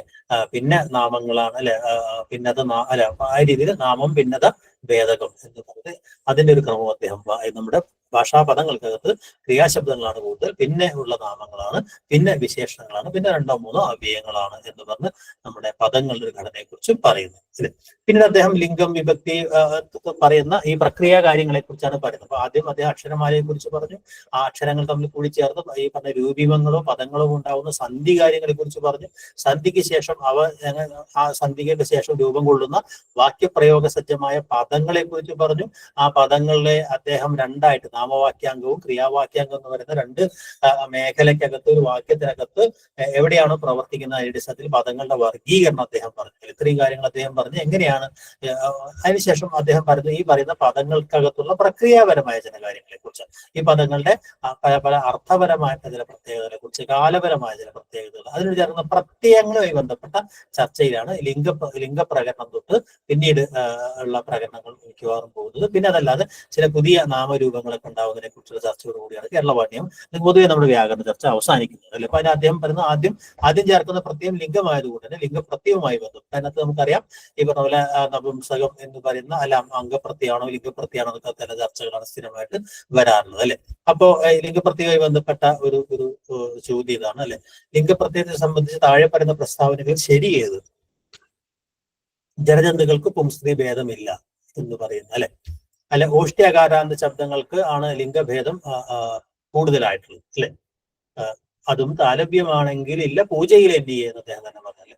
പ്രഥമപുരുഷ സർവനാമത്തിന് ലിംഗഭേദമില്ല എന്ന് പറയുന്നത് അല്ലെ. പ്രഥമപുരുഷ സർവനാമത്തിനാണ് ലിംഗഭേദം ഉള്ളത് അല്ലെ. അവൻ ഇവൻ എന്നൊക്കെ പറയുന്നത് അല്ലെ. മലയാളത്തിൽ ലിംഗം തോറും വിഭക്തി മാറുന്നു എന്ന് പറയുന്നത് അതും തെറ്റാണല്ലേ. അത് അങ്ങനത്തെ ഒരു സംഗതി അവിടെ വരുന്നില്ല അല്ലെ. ലിംഗവചനം അനുസരിച്ചൊന്നും വിഭക്തി മാറുന്ന രീതി നമുക്കില്ല അല്ലെ. അത് പലപ്പോഴും സംസ്കൃതം പോലുള്ള ഭാഷകൾക്കാണ് അല്ലെ. അപ്പൊ ഇതിനകത്ത് ശരി ഏതൊക്കെയാണ്? 1ഉം 2ഉം ആണ് ശരി അല്ലെ. അപ്പോ ഓപ്ഷൻ ശരി എന്ന് പറഞ്ഞാൽ സി ആണ്. ഇപ്പൊ ലിംഗത്തെ കുറിച്ചുള്ള പ്രധാനപ്പെട്ട ആശയങ്ങളൊക്കെ ഞാൻ പറഞ്ഞു കഴിഞ്ഞു അല്ലെ. ഏതിനാണ് ലിംഗഭേദം ഈ പറഞ്ഞ ഓഷ്ട്യാകാരാന്തത്തിനാണ് കൂടുതലുള്ളത് അല്ലെ. അതിന് അദ്ദേഹം ചില പ്രത്യയങ്ങൾ അനിയം തനിനാമത്തിൽ അനൽത്തു സർവനാമത്തിൽ അല്ലെ. ഈ പറയുന്നതിന് അതിന് അത്തി എന്ന് പറയുന്ന ഒരു അഡീഷണൽ പ്രത്യയത്തെ കുറിച്ച് കൂടെ. അപ്പൊ മലയാളത്തിലെ അദ്ദേഹം പറയുന്ന ഒരു കാര്യമൊക്കെ വളരെ മാർക്കഡ് അൺമാർക്കഡ് എന്നൊക്കെ പറഞ്ഞ സിദ്ധാന്തം അനുസരിച്ച് വളരെ ശരിയാണ്. കാരണം എന്താണ്, പുരുഷനെ കാണിക്കാൻ പറ്റിച്ച അങ്ങനത്തെ ലിംഗഭേദം ഒന്നുമില്ല. അത് എല്ലാവർക്കും ഉപയോഗിക്കാം. അതുതന്നെ പുരുഷന്റെ ലിംഗ പ്രത്യയം തന്നെയാണ് നപുംസകങ്ങൾക്ക് ഉപയോഗിക്കുക. പൊതുവായ സംഗതി അല്ലെങ്കിൽ പേഴ്സോണിഫിക്കേഷൻ കാണിക്കാൻ വേണ്ടി ആരുടെ കൂടെയും നമുക്ക് ചേർക്കാൻ പറ്റുന്നുള്ളതാണ് അല്ലെ. അപ്പൊ സ്ത്രീയെ മാത്രമാണ് മാർക്ക് ചെയ്തിരുന്നത് എന്നുള്ളത്. അപ്പൊ സ്ത്രീയെ കാണിക്കാൻ വേണ്ടിയാണ് കൂടുതൽ പ്രത്യയമുള്ള അള്ളുണ്ട്. തീ എന്ന് പറയുന്ന ഒരു പ്രത്യയമുണ്ട്. ആ തീ തന്നെ ആട്ടിയായി മാറും അല്ലെ. തമ്പുരാൻ തമ്പുരാട്ടി എന്നൊക്കെ പറയുന്നിടത്ത് അദ്ദേഹം പറഞ്ഞ പെണ്ണാൾ സ്ത്രീ ആട്ടിയായി മാറുന്നുണ്ട് തുടങ്ങിയ കാര്യങ്ങളൊക്കെ അദ്ദേഹം പറയുന്നുണ്ട് അല്ലെ. അപ്പൊ അവിടെ നമ്മള് പറയുന്ന ഒരു കാര്യം അവിടെയാണ് ഈ സദൃശ സൃഷ്ടി പോലുള്ള കാര്യങ്ങളൊക്കെ വന്ന് തിരിച്ചു വരുത്താൻ പോലുള്ള രൂപങ്ങളൊക്കെ ഉണ്ടാവുന്നതൊക്കെ അല്ലെ. അപ്പൊ അത് ഈ പറഞ്ഞ സ്ത്രീയിൽ നിന്നാണ് അത് ഉണ്ടായതെന്ന് പറയുന്നുണ്ട്. അതല്ല ഇഥി എന്ന് പറഞ്ഞ പ്രാകൃതത്തിൽ നിന്നാണ് ഉണ്ടായതുകൊണ്ട് വ്യത്യസ്തമായ വാദങ്ങളൊക്കെ ഉണ്ട് അല്ലെ. ഇടനിലയുമായി ബന്ധപ്പെട്ട് കാൽതൊരു പറയുന്നതും അതുപോലെ തന്നെ എ രാജരാജ പറയുന്ന വാദങ്ങളും ഇതുപോലെ പ്രസക്തമാണ്. ലിംഗപ്രത്യയം ആണ് എന്ന് എ രാജരാജ പറയുന്നത് അംഗപ്രത്യയമാണ്. കാരണം ലിംഗപ്രത്യയം ലോപിക്കാൻ പറ്റില്ല. പക്ഷെ ഈ അമ്മ ലോപിച്ചു പോകുന്നുണ്ട്, അത്തായി മാറുന്നുണ്ട്. അപ്പൊ അത് വീണ്ടും അത് ലിംഗപ്രത്യയമാണെന്ന് സ്ഥാപിക്കാൻ വേണ്ടി അമ്മ തന്നെയാണ് അത്ത് എന്ന് സ്ഥാപിക്കാൻ അദ്ദേഹം ശ്രമിക്കുന്നത്. ന്യായും മായും നമ്മുടെ ഭാഷയിൽ പദാവസാനത്തിൽ ഒരേ ഉച്ചാരണമാണുള്ളത് അല്ലെ. അപ്പൊ അന്താൻ അമ്മൻ തിരുന്നിടാം അല്ലെ. അപ്പൊ അതുകൊണ്ട് തന്നെ ഈ അമ്മിന് അനായി മാറി അല്ലെ, അതിന് ഖരാദേശം സംഭവിച്ച് അതായി മാറി അല്ലെ, ഇരട്ടിപ്പ് സംഭവിച്ച് അത്തായി മാറുന്നതാണെന്ന് വളഞ്ഞു വഴിക്ക് അദ്ദേഹം അമ്മിനെ അത്താക്കാനൊക്കെയാണ് ശ്രമിക്കുന്നത് എന്ന് പറയാം അല്ലെ. എന്നാൽ അത്ത് അല്ലാത്ത സന്ദർഭത്തിലും വരുന്നുണ്ടെന്ന് അദ്ദേഹം കൂടുതൽ കൺഫ്യൂഷൻ ആവുകയും കാറ്റത്ത് മഴയത്ത് എന്നൊക്കെ പറഞ്ഞിട്ട് അദ്ദേഹം വേറെ ചില നിലാവത്ത് എന്നൊക്കെ പറഞ്ഞ നിലാവം എന്ന് പറയുന്ന രൂപം ഉണ്ടായിരുന്നു എന്നൊക്കെ പറഞ്ഞ് അതിനെ മറികടക്കാനുള്ള ശ്രമവും കാര്യങ്ങളൊക്കെ ഉണ്ട് അല്ലെ. അപ്പൊ അത് അങ്ങനെയുള്ള ചില പ്രശ്നങ്ങളൊക്കെ അവിടെ കടന്നു വരും അല്ലെ. എന്തായാലും അമ്മ അംഗപ്രത്യവല്ല ലിംഗപ്രത്യവല്ല എന്നും അമ്മിന് മറ്റു പല രൂപങ്ങൾ പ്രകൃതി അന്തത്തിലുള്ള അമ്മുണ്ട് അല്ലെ. അല്ലെങ്കിൽ സംസ്കൃതത്തിൽ പദം കളം കൊള്ളുമ്പോൾ പ്രഥമയ്ക്ക് പകരം നമ്മൾ ദ്വിതീയമായിട്ട് മാറ്റുന്ന പ്രക്രിയ ഉണ്ട്. അങ്ങനെ ചില കാര്യങ്ങളൊക്കെ നമുക്ക് പറയാൻ പറ്റും. ഓക്കെ, അപ്പൊ അതാണ് ലിംഗവുമായി ബന്ധപ്പെട്ട പ്രധാനപ്പെട്ട ആശയങ്ങൾ. വചനവുമായി ബന്ധപ്പെട്ട് നമുക്ക് കാര്യമായ സംഗതികളൊന്നുമില്ല അല്ലെ. കാരണം ബഹുവചനത്തെ മാത്രമാണ് നമ്മൾ കാണിക്കുന്നത്. ബഹുവചന പ്രത്യയങ്ങൾ പല സന്ദർഭങ്ങളിൽ നമ്മൾ ചേർക്കേണ്ട ആവശ്യമില്ല തുടങ്ങിയ കാര്യങ്ങളൊക്കെ അല്ലെ. അതിനകത്ത് തന്നെ നമ്മൾ ബഹുവചനം ചില സന്ദർഭങ്ങളിൽ ഈ പറഞ്ഞ പോലെ നമുക്ക് ഈ പറഞ്ഞതുപോലെ എന്താ പറയാ ഹർ എന്ന് പറയുന്ന അലിംഗ ബഹുവചനം പോലുള്ള സാധനങ്ങളുണ്ട്. സലിംഗ ബഹുവചനം ഈ പറഞ്ഞ പോലെ മാർ എന്ന് പറയുന്ന അല്ലെ പുരുഷന്മാർ പോലെ അല്ലെ. കൾ എന്നുമായി ബന്ധപ്പെട്ട അദ്ദേഹം ചില കാര്യങ്ങളൊക്കെ നടത്തുന്ന ചില നിരീക്ഷണങ്ങളൊക്കെ അത്യാവശ്യം വിവാദമായ നിരീക്ഷണങ്ങളാണ് അല്ലെ. സംഖ്യാവിശേഷണം ചേർന്നാൽ ക്രിയയെ വേണ്ട ബഹുക്കുറി എന്നൊക്കെ ഉള്ള ചില കാര്യം അദ്ദേഹം അല്ലെ. അതാണ് 15 വിന്യാസം പോലുള്ള കാര്യങ്ങളൊക്കെ വരുന്നത്. സംഖ്യാവിശേഷണം അതിന്റെ ആവശ്യമില്ല എന്ന് AR പറയുന്നുണ്ട്. അദ്ദേഹം തന്നെ അത് ഉപയോഗിക്കുകയും ചെയ്യുന്നുണ്ട് എന്നുള്ളതാണ് അല്ലെ. അപ്പൊ അത്തരം ചില കാര്യങ്ങൾ. കഥ വായിക്കുന്നു എന്നുള്ള വിഭക്തിയിലേക്ക് വന്നാൽ കഥ വായിക്കുന്നു എന്ന പ്രയോഗത്തിലെ കഥ ഏത് വിഭക്തിയിലേതാണെന്ന് അല്ലെ. ഏത് വിഭക്തിയിലാണ് കഥ വായിക്കുന്നു? പ്രതിഗ്രാഹിക. അതെ, അത് കഥയെ വായിക്കുന്നു എന്നുള്ളതാണ്. ഇത് യഥാർത്ഥത്തിൽ ഈ പറയുന്ന സ്വരൂപം അതുപോലെ വിരൂപം എന്നൊക്കെ പറയുന്ന ചില കോൺസെപ്റ്റുകൾ ജോർജ് മാർട്ടൻ കൊണ്ടുവരുന്നുണ്ട് വിഭക്തിയുമായി ബന്ധപ്പെടുത്തിയിട്ട്. അദ്ദേഹം പറയുന്നത് അതിനകത്ത് ആദ്യത്തെ സാധനമാണ് യഥാർത്ഥ രൂപം, അതായത് പ്രഥമയാണ്, ബാക്കിയെല്ലാം അതിന്റെ മറ്റു രൂപങ്ങളാണെന്ന് പറയുമ്പോൾ അദ്ദേഹം പറയുന്നത് ഈ പ്രഥമയിൽ പ്രത്യേകിച്ച് അങ്ങനെ പ്രത്യയമൊന്നുമില്ല. പക്ഷെ അങ്ങനെ പ്രത്യയമില്ലാത്ത പ്രഥമ തന്നെ അതിനകത്ത് മറ്റ് വിഭക്തികളെ കൂടെ ഉൾക്കൊള്ളിക്കാറുണ്ട്. ഇപ്പൊ വണ്ടി വന്നു, അതുപോലെ വണ്ടി കയറി എന്ന് പറഞ്ഞാൽ വണ്ടിയിൽ കയറി, വണ്ടി മുട്ടി എന്ന് പറഞ്ഞാൽ വണ്ടിയോട് മുട്ടി, വണ്ടി തടഞ്ഞു എന്ന് പറഞ്ഞാൽ വണ്ടിയെ തടഞ്ഞു അല്ലെ. അപ്പൊ മറ്റ് ആന്തര വിഭക്തിയുള്ള കോൺസെപ്റ്റുകളൊക്കെ അദ്ദേഹം അവിടെ കൊണ്ടുവരുന്നുണ്ട്. അതൊക്കെ ചിലപ്പോൾ പരീക്ഷയ്ക്ക് അങ്ങനെ കോൺസെപ്റ്റ് കൊണ്ടുവരാനൊക്കെ ചോദിക്കാം അല്ലെ. അപ്പൊ എന്തായാലും ഇത് ഉത്തരം പ്രതിഗ്രാഹിക എന്നുള്ളതാണ്. ഓക്കെ. അപ്പൊ വിഭക്തിക്ക് പേര് നിർദ്ദേശിക്കാൻ അദ്ദേഹം പറയുന്ന കാര്യങ്ങൾ, ആ കാര്യങ്ങൾക്കകത്തുള്ള മണ്ടത്തരങ്ങൾ, അത്തരം കുറെ കാര്യങ്ങളൊക്കെ അവിടെ ഓർമ്മയുണ്ട്. അവിടെ 4 കാര്യങ്ങൾ അദ്ദേഹം പറയുന്നത് അല്ലെ. അവിടെ വിഭക്തി പ്രത്യേകം ഒന്ന് തന്നെയാണെങ്കിൽ കൂടി ഒരേപോലെ അല്ല എന്നൊക്കെ പറയുമ്പോൾ പഞ്ചമി വിഭക്തി നമ്മുടെ ഭാഷയ്ക്ക് അകത്തില്ല എന്ന് പറയുന്നത് വിഭക്തി കാരക ബന്ധത്തിൽ നമുക്കുള്ള വ്യത്യാസം നിർദ്ദേശിക്കുന്ന നമുക്ക് കാരകമില്ല എന്ന് നമ്മുടെ സംബന്ധികയ്ക്ക് കാരകമില്ല എന്ന് പറയുന്ന ഒരു പ്രധാനപ്പെട്ട കാര്യം അല്ലെ. എന്നാൽ ഈ പറയുന്ന ഹേതു എന്നും കാരണം എന്നുള്ള 2 കാരകങ്ങൾ ഈ പ്രയോജികയ്ക്ക് ഉണ്ട്. അതുകൊണ്ട് എണ്ണത്തിൽ രണ്ടും 7 തന്നെയാണ് തുടങ്ങിയ കാര്യങ്ങളൊക്കെ ഓർമ്മ ഉണ്ടാവണം അല്ലെ. ഇവിടെയാണ് അദ്ദേഹം ടാവും റാവും ഇരട്ടിപ്പൂ നാമാന്തത്തിലേതോ എന്ന് വിഭക്തിയുടെ ഭാഗത്ത് അദ്ദേഹം പറയുന്നത് അല്ലെ. അതിനകത്ത് നിർദ്ദേശികയ്ക്ക് പ്രത്യയമില്ല എന്ന് പറയുന്ന ഒരു കാര്യം അല്ലെ. സംബന്ധിക്കാണെങ്കിൽ കാരകമില്ല എന്ന് പറയുന്നത്. സംബന്ധിക വിഭക്തിയാണോ അല്ലയോ എന്ന് പറഞ്ഞൊരു വാദമുണ്ട്. സംബന്ധിക വിഭക്തി അല്ല എന്നാണ് ആധുനിക ഭാഷാശാസ്ത്രകാരന്മാരും പൊതുവെ ഷഷ്ടി അതിൽ കൂടിയതല്ല എന്ന് പഴയ വൈയാകരന്മാരും പറയുന്നത്. അതിന് കാരണം നാമവും ക്രിയയും തമ്മിലുള്ള ബന്ധമാണ് കാരകമെങ്കിൽ സംബന്ധിക നാമത്തെയും ക്രിയയും അല്ല ബന്ധിപ്പിക്കുന്നത്, നാമത്തെയും നാമത്തെയാണ്. അതുകൊണ്ട് തന്നെ അതിനെ ഭേദകമായി കണ്ടാൽ മതി, വാക്യഭേദകം പോലുള്ള ഒരു ഭേദകമായി കണ്ടാൽ മതി എന്ന് പറയുന്ന ഒരഭിപ്രായമാണ് പല ആളുകൾക്കും ഉള്ളത്. കാരണം അത് ഒരു നാമത്തെ ഭേദിപ്പിക്കുകയാണ് ചെയ്യുന്നത് അല്ലെ. അതിനൊരു വിശേഷണം കൊടുക്കുകയാണ്. രാമന്റെ പുസ്തകം എന്നൊക്കെ പറയുമ്പോൾ പുസ്തകത്തെ വിശേഷിപ്പിക്കുകയാണ് ചെയ്യുന്നത് എന്നുള്ള ചില കാര്യങ്ങളൊക്കെ ഓർമ്മയുണ്ടാവും അല്ലെ. ഓക്കെ. അതാണ് വിഭക്തി കാരക ബന്ധുവായി ബന്ധപ്പെടുത്തി ഉള്ള കാര്യം. കാരക എന്ന് പറയുന്ന പ്രകടനത്തിനകത്ത് അദ്ദേഹം പറയുന്ന ചില ടേമുകൾ ഈ പറയുന്ന വിഭക്തിയാഭാസം എന്ന് പറയുന്ന കാര്യങ്ങൾ, ഇലം, ലുപ്തം, ഇരട്ടിപ്പ് എന്നൊക്കെ പറയുന്ന കാര്യം അല്ലെ. അതോടൊപ്പം തന്നെ ഗതി ചേർന്ന വിഭക്തികളെ മിശ്ര വിഭക്തി എന്ന് പേര് വിളിക്കും അല്ലെ. സമാസങ്ങൾ, വിഭക്തി പ്രത്യയങ്ങൾ കൂടാതെ ഇത് കാണിക്കുന്ന ഒരു സംഗതിയാണ് സമാസ വിഭക്തി എന്ന് പറയുന്നത് അല്ലെ. ദ്വിവിഭക്തി പലപ്പോഴും ഒരു വിഭക്തിക്ക് മീതെ വേറെ വിഭക്തി പ്രത്യയം ചേർത്ത് ഇരട്ടിപ്പ് എന്ന് പറയുന്ന ഒരു കാര്യമാണ് അവിടെ വരുന്നത് അല്ലെ. വെള്ളത്തിലേക്ക് താഴത്തോട്ട് എന്നൊക്കെ പറയുന്ന കാര്യങ്ങൾ അല്ലെ. ലുപ്തം നമ്മൾ നേരത്തെ പറഞ്ഞു അല്ലെ. വിഭക്തി പ്രത്യയം ലോപിച്ചുകൊണ്ടും പശുവിൻ പാൽ പോലുള്ള സാധനം. ജലവും നമ്മൾ നേരത്തെ ചർച്ച ചെയ്തു അല്ലെ. ഈ പറയുന്ന ആധാരികമായി ബന്ധപ്പെട്ട ഒരു കാര്യത്തിനകത്ത് അല്ലെ. പിന്നെ അതല്ലാത്തിന് ഊടെ എന്നൊക്കെ പറയുന്ന, വെള്ളത്തിലൂടെ എന്നൊക്കെ പറയുന്ന, കാട്ടിലേക്ക് എന്നൊക്കെ പറയുന്ന പലതരം വിഭക്തികൾ, അതല്ല ലക്ഷ്യാർത്ഥത്തെ കാണിക്കുന്ന, മാർഗത്തെ കാണിക്കുന്ന പലതരം വിഭക്തികൾ എന്നുള്ള വാദങ്ങൾ അവിടെയുണ്ട്. അതൊക്കെ മുറിച്ചു പറയാനുള്ള ശ്രമം AR നടത്തുന്നുണ്ട്. അങ്ങനെ മുറിക്കേണ്ടത് ഇലേക്ക് എന്നുള്ളൊരു പ്രത്യേകമായി കണ്ടാൽ മതി. AR പറഞ്ഞ പോലെ ഒന്നും മുറിക്കേണ്ട ആവശ്യമില്ല എന്നൊക്കെയുള്ള വാദങ്ങൾ അവിടെയുണ്ട് അല്ലെ. പിന്നെ ഈ പറഞ്ഞ പോലെ അത്ത് വരുന്ന ചില സന്ദർഭങ്ങൾ, അതുമായി ബന്ധപ്പെട്ട ചർച്ചകൾ, രാവിലത്തേത് പറയുന്ന കാര്യങ്ങൾ അല്ലെ. പിന്നെ സമാനാധികരണ വിധിയും അസമാനാധികരണ വിധിയും. അതിലൂടെ അദ്ദേഹം ഒരു വിഭക്തിക്ക് ഒരു പ്രത്യേകമേ ഉള്ളൂ, ഒരു പ്രത്യയത്തിന് കാണിക്കാൻ ഒരു വിഭക്തിയേ ഉള്ളൂ എന്നുള്ള തന്നെ സിദ്ധാന്തം തെറ്റാണെന്ന് അദ്ദേഹം തിരിച്ചറിയുന്ന ഒരു സന്ദർഭം അവിടെയുണ്ട് അല്ലെ. അവിടെയാണ് അദ്ദേഹം അസമാനാധികരണ വിധിക്ക് ഉദ്ദേശ്യമായതും പോലുള്ള ചില കാര്യങ്ങളൊക്കെ ഈ പറയുന്ന എനിക്ക് വിശക്കുന്നു പോലുള്ള ചില ഉദാഹരണങ്ങൾക്ക് അത് വരുന്നുണ്ട് അല്ലെ. ആധാരികയ്ക്ക് വേറെ വേറെ ആധാരത്തിന്റെ സ്വഭാവം അനുസരിച്ച് അദ്ദേഹം അർത്ഥഭേദം കൽപ്പിക്കുന്നുണ്ട്. അഭിവ്യാപകം അല്ലെ. ആധാരത്തിൽ മുഴുവൻ ഈ പറയുന്നത് പോലെ ലയിച്ചിരിക്കുന്നത്, ഈ പറയുന്ന ആധാരത്തിന്റെ ഒരു ഭാഗത്ത് മാത്രം തന്നെ ഇരിക്കുന്നത്, ഉപശ്ലേഷിച്ചിരിക്കുന്നതിന് ഔപശ്ലേഷികം എന്ന് പറയും അല്ലെ. ഒരു സാങ്കല്പികമായ ആധാരത്തിൽ ഇരിക്കുന്നതിന് അദ്ദേഹം മനസ്സിൽ നിന്നൊക്കെ പറഞ്ഞത് എന്റെ മനസ്സിലുണ്ട് എന്ന് പറഞ്ഞാൽ വൈഷയികം എന്ന് പറയും അല്ലെ. പിന്നെ വിശിഷ്ടക്രിയ എന്ന് പറയുന്ന 2 കർമ്മം വരുന്ന തരത്തിലുള്ള സന്ദർഭങ്ങളെ കുറിച്ച് അദ്ദേഹം പറയുന്നുണ്ട് അല്ലെ. പല രണ്ടാമത്തെ കർമ്മം അവൻ ഭാര്യയെ കുറ്റത്തെ പറയുന്നു എന്നൊക്കെ പറയുന്ന ഉദാഹരണം അല്ലെ. അപ്പൊ ആ ഒരു രണ്ടാമത്തെ കർമ്മം എന്ന് പറയുന്നത് മറ്റതിന്റെ വിശേഷണമായിട്ടാണ് വരുന്നത് അല്ലെ. അതുകൊണ്ട് ക്രിയയുടെ വിശേഷണമായിട്ടാണ് വരുന്നത്. കർമ്മത്താൽ വിശേഷിപ്പിക്കപ്പെടുന്ന വിശിഷ്ടക്രിയ എന്ന് അദ്ദേഹം അവിടെ വിളിക്കുന്നുണ്ട്. ഏറ്റവും അവസാനം അദ്ദേഹം പറയുന്നത് വിവക്ഷ പോൽ മാറി മാറി വരും കാരകജാതികൾ അല്ലെ. വക്താവിന്റെ ആഗ്രഹത്തിനനുസരിച്ച്, വക്താവിന്റെ ഇച്ഛയ്ക്കനുസരിച്ചിട്ട് ഈ കാരകബന്ധം, നാമവും ക്രിയയും തമ്മിലുള്ള ബന്ധമാണ് കാരകബന്ധം. അതൊരു വാക്യത്തിന്റെ അർത്ഥം. അത് വക്താവ് ആഗ്രഹിക്കുന്നത് പോലെയാണ് വരിക. അതിന് കൃത്യമായ നിയമങ്ങളൊക്കെ ചെയ്യാൻ പ്രയാസമാണെന്ന് അദ്ദേഹം സമ്മതിക്കുകയും ചെയ്യുന്നു അല്ലെ. ഇനിയുള്ളത് ഇതുമായി നാമത്തിന്റെ തന്നെ മറ്റു ചില രൂപങ്ങളാണ് അല്ലെ. ഈ പറയുന്ന നാമത്തിന്റെ മേഖല അവസാനിക്കുമ്പോഴാണ് നാമത്തിന്റെ തനിനാമങ്ങളല്ലാതെ വിൽപ്പന നാമങ്ങളുമായി ബന്ധപ്പെട്ട കാര്യം അദ്ദേഹം പറയുന്നത് അല്ലെ. മറ്റു നാമങ്ങളിൽ നിന്നോ വിശേഷത്തിൽ ഉണ്ടാക്കിയെടുക്കുന്ന നാമങ്ങളാണ് അദ്ദേഹം തദ്ധിതം എന്ന് വിളിക്കുന്നത് അല്ലെ. അദ്ദേഹം തദ്ധിതത്തിന് കുറെ രൂപങ്ങൾ പറയുന്നുണ്ട് അല്ലെ. അതിനകത്ത് ഈ പറയുന്നത് പോലെ തന്മാത്രാ തദ്ധിതമുണ്ട്, നാമനിർമ്മായ തദ്ധിതമുണ്ട്, പൂരണി തദ്ധിതമുണ്ട്, തദ്വ തദ്ധിതമുണ്ട് അല്ലെ. അപ്പൊ അതിനകത്ത് ഈ തദ്ധിതങ്ങളിൽ നാമമായി മാറാത്ത അഥവാ ശരിക്കും തദ്ധിതമല്ലാത്ത ഈ പറയുന്ന തദ്ധിതമേത് എന്നാണ് ചോദ്യം അല്ലെ. ഇത്ര അറിയാവോ?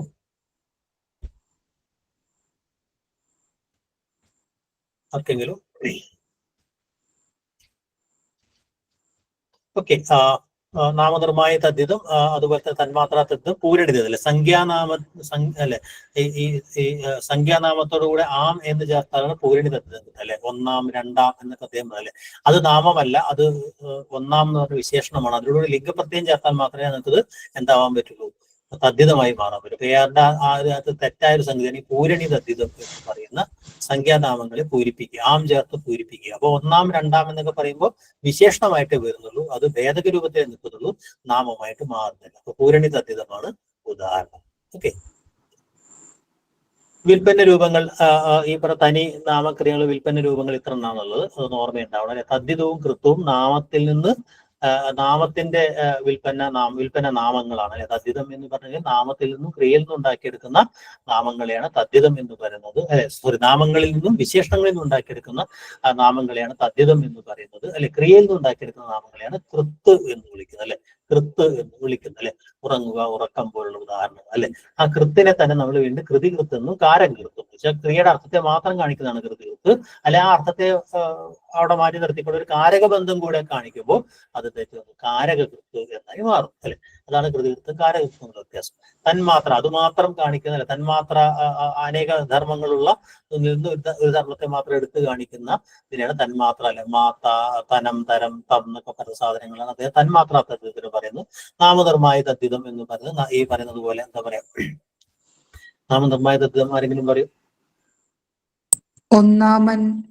അതെ, ഒന്നാമൻ രണ്ടാമൻ എന്നൊക്കെ പറയുന്ന നമ്മൾ ഈ പറയുന്ന പോലെ എന്താ പറയാ ലിംഗപ്രത്യയങ്ങൾ ചേർത്തുണ്ടാക്കുന്ന തദ്ധിതങ്ങളാണ് അല്ലെ. ഇതുകൂടാതെ അതിനകത്ത് തദ്വത് തദ്ധിതം എന്ന് പറയുന്നത് അതുള്ളത് അതിലുള്ളത് എന്നൊക്കെ കാണിക്കുന്ന തദ്ധിതമാണ് തദ്വത് തദ്ധിതം. സ്ലൈഡിനകത്ത് അത് വിട്ടുപോയിരുന്നു അല്ലെ. പിന്നെ സംഖ്യാ നാമങ്ങൾക്ക് ആം ചേർത്തുള്ള പൂരണി തദ്ധിതം, 1, 2, രണ്ടാമൻ, മൂന്നാമൻ, നൂറാമൻ എന്നൊക്കെ പറഞ്ഞ സാധനം അല്ലെ. പിന്നെ നാമധാതു ഉണ്ട്, കിലധാതു ഉണ്ട് അല്ലെ. നാമധാതു എന്ന് പറഞ്ഞാൽ എന്താ, തിരിച്ച് ക്രിയയിൽ നിന്ന് ഉണ്ടാക്കുന്ന നാമങ്ങളെ നമ്മൾ കൃത്യം എന്ന് പറഞ്ഞാൽ നാമത്തിൽ നിന്ന് ഉണ്ടാക്കുന്ന ഇപ്പൊ കരി എന്നൊക്കെ പറഞ്ഞ കരിയുക എന്നൊക്കെ പറയുന്ന കരിയാവുക എന്നൊക്കെ പറയുന്ന നാമത്തിൽ നിന്ന് ഉണ്ടാക്കിയെടുക്കുന്ന ധാതുക്കളാണ് നാമധാതുക്കൾ എന്ന് പറയുന്നത്. എല്ലാ കാലപ്രകാര രൂപങ്ങളിലൊക്കെ ഉപയോഗിക്കാൻ കഴിയാത്തതിനുള്ള ഖിലധാതുക്കൾ, എൻ എന്നൊക്കെ പറഞ്ഞ, ഉൾ എന്നൊക്കെ പറഞ്ഞ, ഇൽ എന്നൊക്കെ പറഞ്ഞ ധാതുക്കൾ, എന്ന, ഉള്ള അല്ലെ, എന്നും എന്നൊക്കെ പറഞ്ഞ കുറച്ച് രൂപങ്ങളേ ഉള്ളൂ. അങ്ങനെ എല്ലാ കാലരൂപങ്ങളിലും പ്രയോഗിക്കാൻ കഴിയാത്തതിനാണ് അദ്ദേഹം ഖിലധാതുക്കൾ എന്ന് പറയുന്നത് അല്ലെ. അപ്പൊ നമ്മൾ വ്യത്യാസങ്ങളൊക്കെ ഓർമ്മയുണ്ടാവും അല്ലെ. കാലപ്രത്യവുമായി ബന്ധപ്പെട്ട് ഈ പറയുന്ന ചില നിയമങ്ങൾ, അതിനകത്ത് ഭൂതകാലത്തിനാണ് ഏറ്റവും കൂടുതൽ നിയമം അദ്ദേഹം പറയുന്നത്. പ്രത്യേകിച്ച് പ്രത്യയങ്ങൾ അദ്ദേഹം ഈ എന്ന് പറയുന്ന ഒരു ഭൂതകാലം അല്ലെ, ഉണ്ണു, ഇതാണ് പ്രധാനമായിട്ട് അദ്ദേഹം ഈ പറയുന്ന ഭൂത വർത്തമാന ഭാവികൾക്ക് അദ്ദേഹം നിർദ്ദേശിക്കുന്ന പ്രധാനപ്പെട്ട പ്രത്യയങ്ങൾ. അതിനകത്തൊരു വ്യത്യാസമുള്ളത് ഈ പറയുന്ന ഭൂതകാലത്തിനാണ്. ഭൂതകാലം നമ്മൾ കൂടുതൽ വ്യവഹരിക്കുന്നുണ്ട്. ഭൂതകാലത്തിനാണ് ഏറ്റവും കൂടുതൽ പ്രത്യയങ്ങളുള്ളത് അല്ലെ. ഉണ്ണു എന്നുള്ള ഒറ്റ പ്രത്യയമുള്ളത് ഏറ്റവും അവസാനം ഭാഷയിലേക്ക് വന്ന ഒന്നാണ് വർത്തമാനകാല പ്രത്യയമായ ഉണ്ണു എന്ന് പറയുന്നത് അല്ലെ.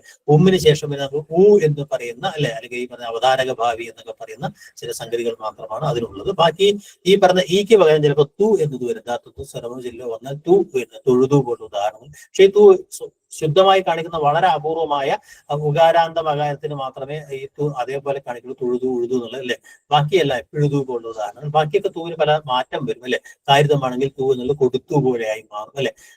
അതല്ലെങ്കിൽ ഈ പറഞ്ഞതുപോലെ എന്താ നാ ചേരും അല്ലെ, വെന്തു എന്നൊക്കെ പറഞ്ഞ പോലെ നാ ചേരുന്നു അല്ലെ. അതുപോലെ അവിലെ കാര്യത്തിലും പുഷ്ടിമായ കാര്യത്തിലും ഇതേ മാറ്റം തന്നെ കൊടുത്തു പോലുള്ള സംഗതികളിൽ അവിടെ ഉണ്ടാവും അല്ലെ.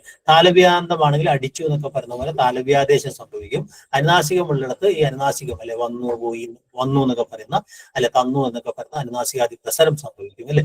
അദ്ദേഹം പറഞ്ഞ റാവു ജില്ലയിലെ കാലത്തിൽ എന്നൊക്കെ പറയുന്ന കുറെ തന്റെ നിയമത്തിനെതിരായി നിൽക്കുന്ന ചില ഉദാഹരണങ്ങൾ അത് വിശദീകരിക്കാനുള്ള ശ്രമം നടത്തുന്നത്. യാവു ജില്ലെന്ന് നോക്കണം എന്നൊക്കെ പറയുന്ന ഈ മാറ്റങ്ങളെ കുറിച്ച് അദ്ദേഹം പറയുന്നത്. പ്രത്യേകിച്ച് ആയി, പോയി, ചത്തു എന്നെല്ലാം വ്യത്യാസം പലതുണ്ട്. ആയി എന്നുള്ളത് യഥാർത്ഥത്തിൽ അതല്ല വരേണ്ടത് അല്ലെ, കാരണം സ്വരമാണ്, തൂവാണ് വരേണ്ടത് അല്ലെ. ആയി, പോയി എന്നൊക്കെയുള്ള സ്വരമാണ് വരേണ്ടത്. പക്ഷെ അതിന് വരെ ആകു, പോവുക എന്നതായിരുന്നു അതിന്റെ ധാതു. അത് ആകി, പോയി, ആയി, പോയി ആയി മാറിയതാണെന്നൊക്കെ ഉള്ള പിൽക്കാലത്ത് വിശദീകരണങ്ങളും അതിന് വന്നിട്ടുണ്ട്. അപ്പൊ അങ്ങനെയുള്ള വ്യത്യാസങ്ങളും ഓർമ്മ, അല്ലെങ്കിൽ നിയമത്തെ അപവാദമായ രൂപങ്ങൾ എന്നൊക്കെ പറയുന്ന ചോദ്യങ്ങളാണ് അവിടെ വരിക. ഓക്കെ. അദ്ദേഹം അതിനുശേഷം കാലപ്രത്യയങ്ങളുടെ രൂപത്തെ കുറിച്ചൊക്കെ അദ്ദേഹം പറയുന്നുണ്ട് അല്ലെ, ഏതേതിൽ നിന്നുണ്ടായി. അപ്പൊ ഏറ്റവും കൂടുതൽ തർക്കമുള്ളത് ഈ പറയുന്ന വർത്തമാനകാല പ്രത്യയത്തിന്റെ നിഷ്പത്തിയെ കുറിച്ച് പലരും പല അഭിപ്രായങ്ങൾ പറഞ്ഞിട്ടുണ്ട് അല്ലെ. അതിനകത്ത് AR ഏതിൽ നിന്നാണ് വരുന്നതെന്നാണ് പറയുന്നതാണ് അല്ലെ. ഉദല്ല, ഉദ് എന്നുള്ളത് ഈ പറയുന്ന ശിലങ്കനെയൊക്കെ പറയുന്ന ഒരു സംഗതിയാണ് അല്ലെ.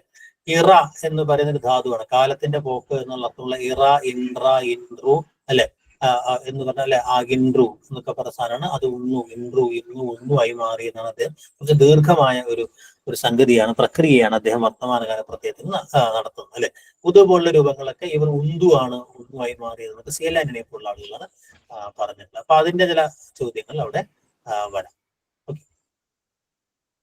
അപ്പോ പ്രധാനപ്പെട്ട ചില ഈ പറയുന്ന വർത്തമാനകാല പ്രത്യയത്തിന് ഇതൊക്കെ നോട്ടായിട്ട് നിങ്ങൾക്ക് തരുന്നുണ്ട്, അത് നിങ്ങൾക്ക് മനസ്സിലാക്കി എടുക്കാൻ കൂടുതലായിട്ട് അല്ലെ. അപ്പൊ നിഷ്പത്തിയെ കുറിച്ച് അല്ലെ എആർ പറഞ്ഞ ഇറ, എൻറ, എന്ന, ഇന്നു, ഒന്നു എന്ന് പറഞ്ഞത് കിൻഡ്രു എന്നുള്ള കിൻഡ്രു എന്ന് തെറ്റായി വിഭജിക്കുകയാണ് കാൽഡുൽ ചെയ്യുന്നത് എന്ന് പറഞ്ഞാൽ അദ്ദേഹം കിൻഡ്രുവിനെ ഇൻഡ്രു എന്നായി അദ്ദേഹം വിശദീകരിക്കുന്നത്. അപ്പൊ അതിനുള്ള വ്യത്യാസങ്ങളൊക്കെ ഉദു, ഉന്തു, ഉന്നു കന്നഡയുമായി ബന്ധപ്പെടുത്തി അദ്ദേഹത്തെ കുറച്ചുകൂടി ശരിയായ രീതിയിൽ വിശദീകരിച്ചത് സി.എൽ. ആന്റണിയാണ് അല്ലെ. അതിപ്പോ നമ്മൾ പൊതുവായി സ്വീകരിക്കുന്ന ഒരു വിഭജനം, ഐ മീൻ ഒരു ഉൽപ്പത്തിവാദം, വർത്തമാനകാല പ്രത്യയത്തിന്റെ നിഷ്പത്തിവാദം അതാണ് എന്നുള്ളത്. ഇതുകൂടെ അദ്ദേഹം പറഞ്ഞ വളരെ വിവാദത്തിലുള്ള ഒരു സംഗതിയാണ് ദ്വിത്വകരാദേശ നയങ്ങൾ, അനുനാസിക സംസർഗം പോലുള്ള കാര്യങ്ങൾ അല്ലെ.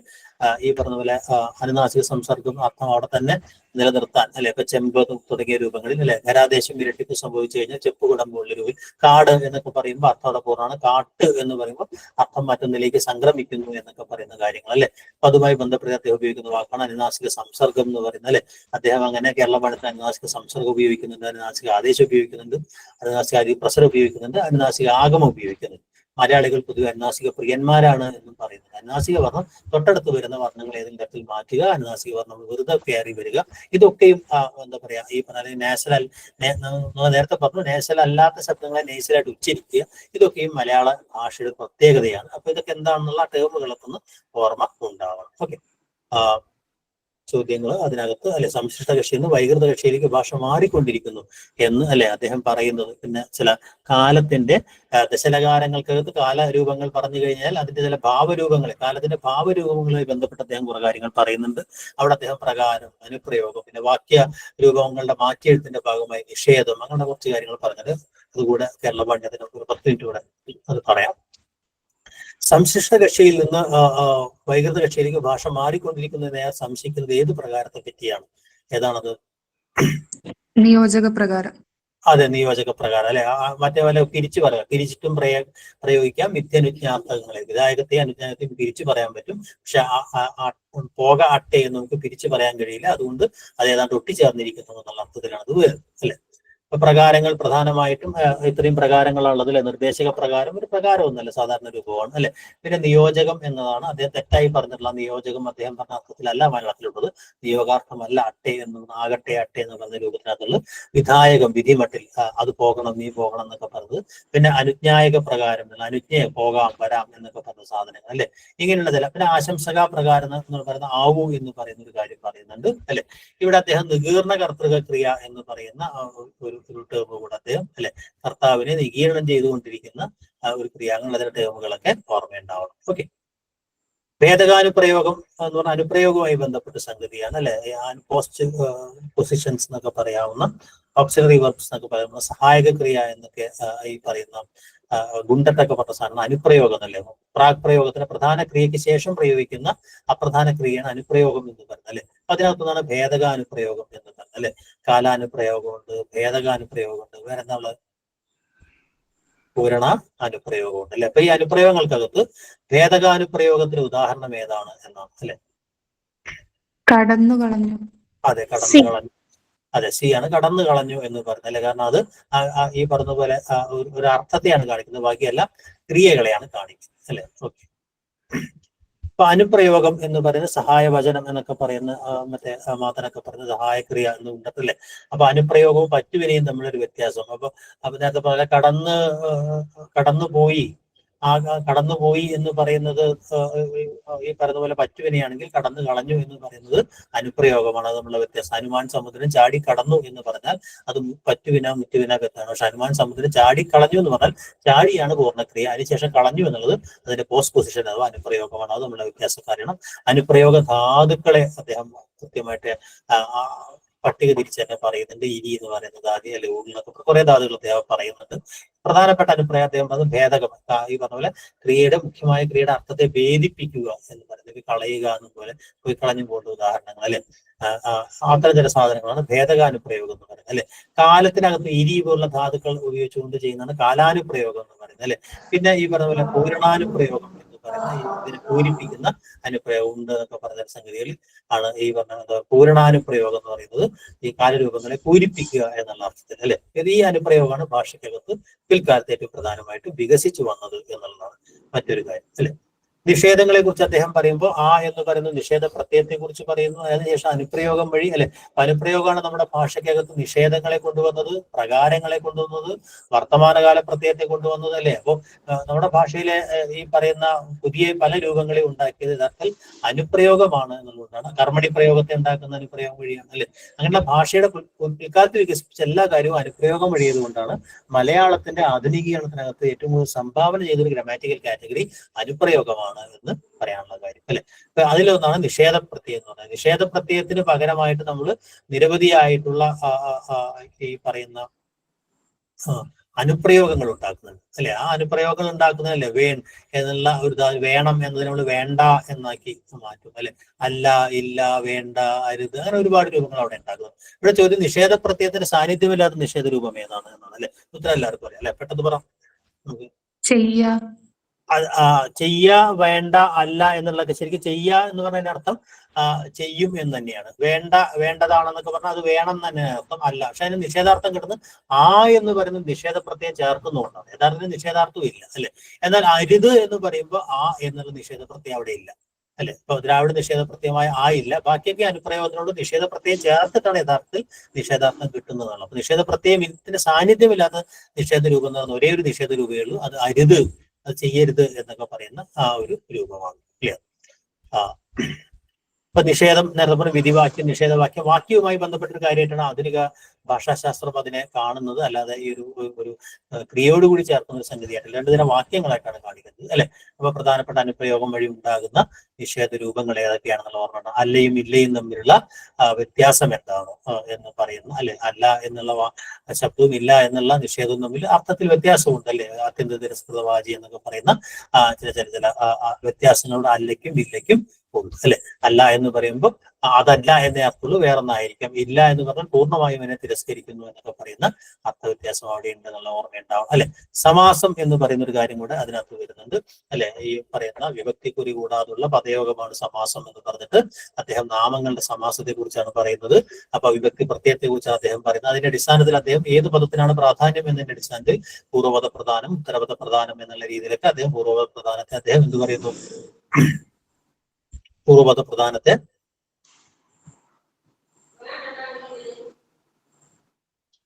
ആദ്യ പദത്തിന് പ്രാധാന്യമുള്ള സമാസം. ഓക്കെ, ഉത്തരപദത്തിന് പ്രാധാന്യമുള്ള സമാസം ഏതാണ്? സമാസം വെക്കുന്നത് തൽപുരുഷ സമാസമാണ് അല്ലെ. അന്യപദ പ്രധാനം എന്ന് പറയുന്നത് ബഹുവ്രീഹി സമാസമാണ് അല്ലെ.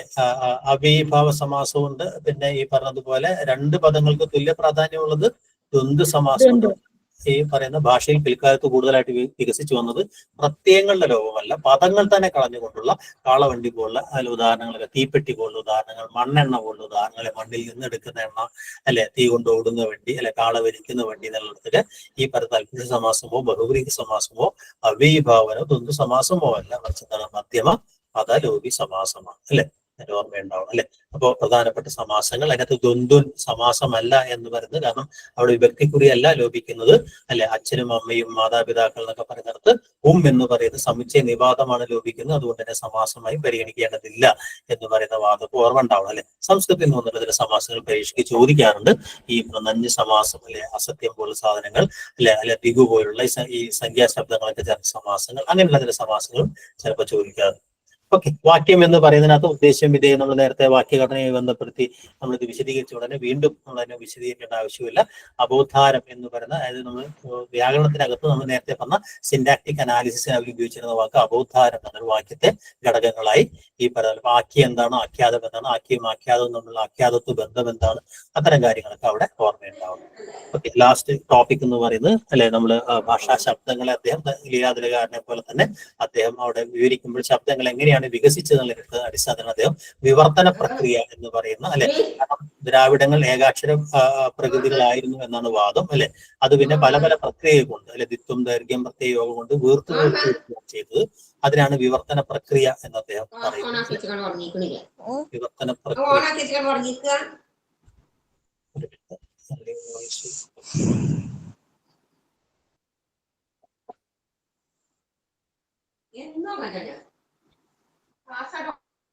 ഓക്കെ. ഇപ്പൊ കേൾക്കുന്നുണ്ടല്ലോ അല്ലെ. വിവർത്തന പ്രക്രിയ എന്ന് പറയുന്ന ഒരു കാര്യം ഓർമ്മയുണ്ടാവണം.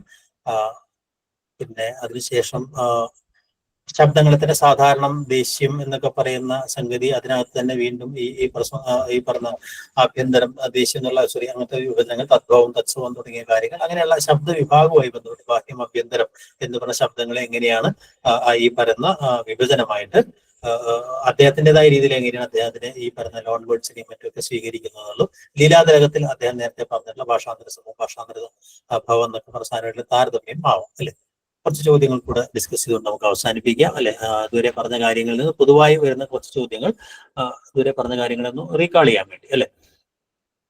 ഇവിടെ താലവ്യാദേശം സംഭവിച്ച വളരെ സിമ്പിൾ ആയ കുറച്ച് ചോദ്യങ്ങൾ. എതിർലിംഗ പദമേത് അല്ലെ, ഏതാണ്? മടിച്ചി എന്ന് പറയുന്നത് അല്ലെ, അതാണ് ഉത്തരം അല്ലെ. എള്ളിൽ എണ്ണയിരിക്കുന്നു എന്നിടത്ത് ആധാരിക രൂപമേത് എന്നുള്ളതാണ് അല്ലെ. ആധാരിക നമ്മൾ പലതായിട്ട് തരംതിരിച്ചു എന്ന് പറയാം അല്ലെ. അപ്പൊ അതിനകത്ത് ഏതാണ് എള്ളിൽ എണ്ണയിരിക്കുന്നു എന്നുള്ളത്? അഭിവ്യാപകമാണ്, എല്ലായിടത്തും വ്യാപിച്ചിരിക്കുന്നു എന്ന് പറയുന്ന കാര്യം അല്ലെ. താഴെ കൊടുത്തിരിക്കുന്ന വാക്യങ്ങൾ ക്രിയാവിശേഷണമില്ലാത്ത വാക്യം ഏത്? ഇങ്ങനെയൊക്കെ അല്പം ട്വിസ്റ്റ് ആയ ചോദ്യങ്ങൾക്ക് വരുമ്പോഴാണ് നമ്മളൊന്ന് ശ്രദ്ധിക്കേണ്ടത് അല്ലെ. ക്രിയാവിശേഷണം അവിടെ വന്നിട്ടില്ല അല്ലെ. അത് ഏതാണ് എന്ന് പറയുമ്പോൾ നമ്മളെ ചോദ്യം ഒന്ന് മാറ്റി ചോദിച്ചു എന്ന് മാത്രമേ ഉള്ളൂ അല്ലെ. ഏതാണ് ഉത്തരം? ഉത്തരം ബി ആണ് അല്ലെ. കാരണം അവിടെ എന്താണ്, ഓടിക്കളഞ്ഞു എന്നുള്ള ക്രിയ വിശേഷിപ്പിക്കുകയല്ല ചെയ്യുന്നത് അല്ലെ. ചാടിക്കടന്നു പോലെ, ഉറക്കെ പറഞ്ഞു, നടന്നു കരഞ്ഞു പറഞ്ഞ പോലെയല്ല. ഓടിക്കളഞ്ഞു എന്നുള്ളത് എന്താണ്, കള്ളൻ അവിടുന്ന് ഓടി എന്നാണ്. ആ ഓടിയുടെ അനുപ്രയോഗമാണ് എന്ത്, കളഞ്ഞു എന്ന് പറയുന്നത് അല്ലെ. അപ്പൊ അത് ഓർമ്മയുണ്ടാവണം. ഉത്തര ദ്രാവിഡ ശാഖയിൽ ഉൾപ്പെട്ട ഭാഷ ഏത് എന്നുള്ളതാണ് അല്ലെ. അവിടെ ഇങ്ങനെ ചോദ്യത്തിന് ചെറിയ ടെസ്റ്റേ ഉള്ളൂ. നമുക്ക് ഉത്തരം നമുക്ക് എല്ലാവർക്കും അറിയാം. ഏത് ഉത്തരം നമ്മൾ ബ്രാഹുയാണ് അതിന്റെ ഉത്തരം എന്നറിയാം. അതിനുള്ള ഭാഷാപരിണാമവുമായി ബന്ധപ്പെട്ട കാര്യമാണ്. ദിഗു സമാസത്തിന് ഉദാഹരണം ഏതാണ് എന്നാണ് അല്ലെ. സംസ്കൃതത്തിനകത്ത് നമ്മൾ സമാസങ്ങളിടയ്ക്ക് ചോദിക്കാറുണ്ടെന്ന് പറഞ്ഞാൽ ഏതാണ് ദിഗു സമാസത്തിന് ഉദാഹരണം?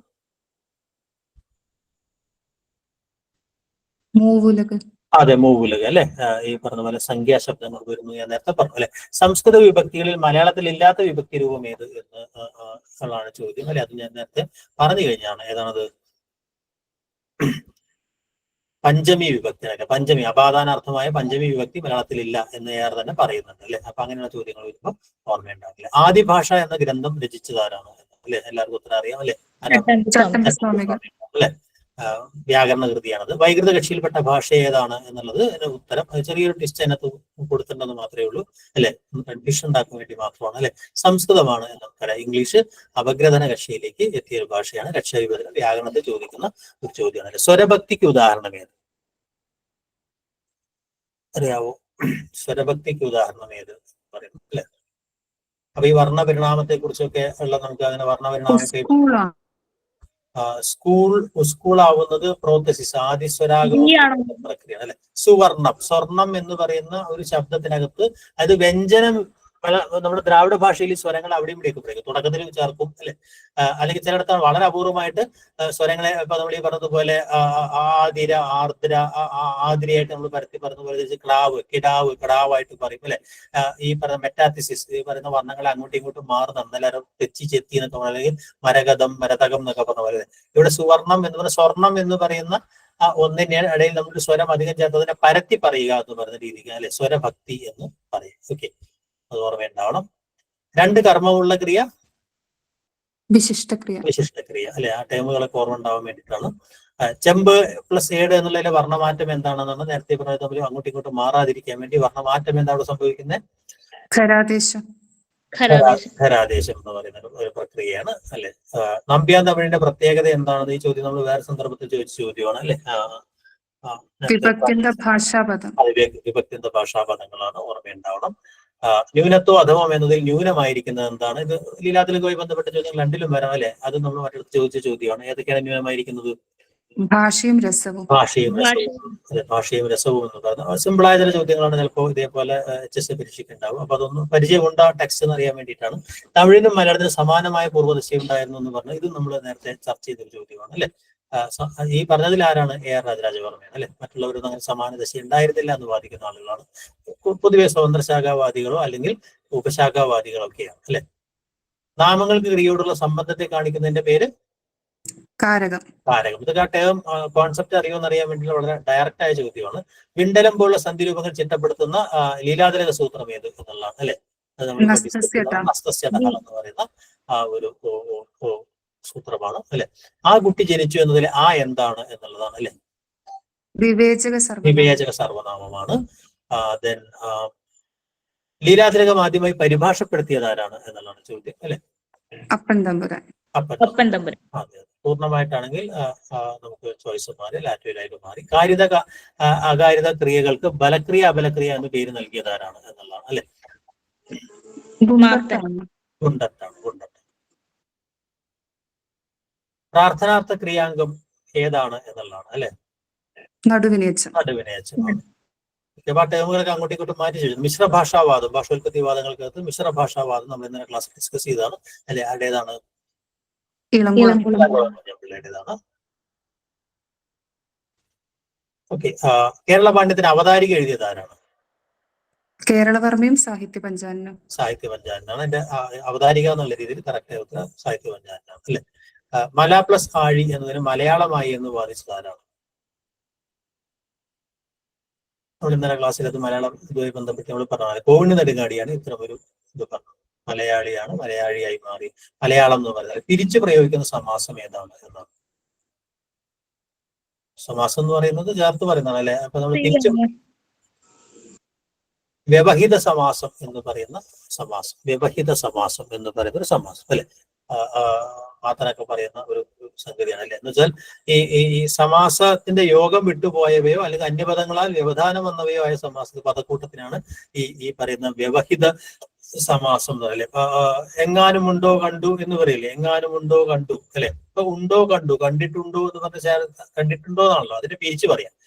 അങ്ങനെ രണ്ട് ഭാഗത്തായിട്ട് പിരിച്ച് സ്പ്ലിറ്റ് ചെയ്ത് പറയാം. ഇതിനാണ് വ്യവഹിത സമാസം എന്ന് പറയുന്നത്. ഇതൊക്കെ വളരെ ഈ പറഞ്ഞ പോലെ ഒരു അപൂർവമായ ചില സംഗതികളാണ്. അപ്പൊ അതെടുത്ത് ചിലപ്പോൾ പരീക്ഷയ്ക്ക് ചിലപ്പോൾ ചോദിക്കാം എന്നുള്ളതാണ്.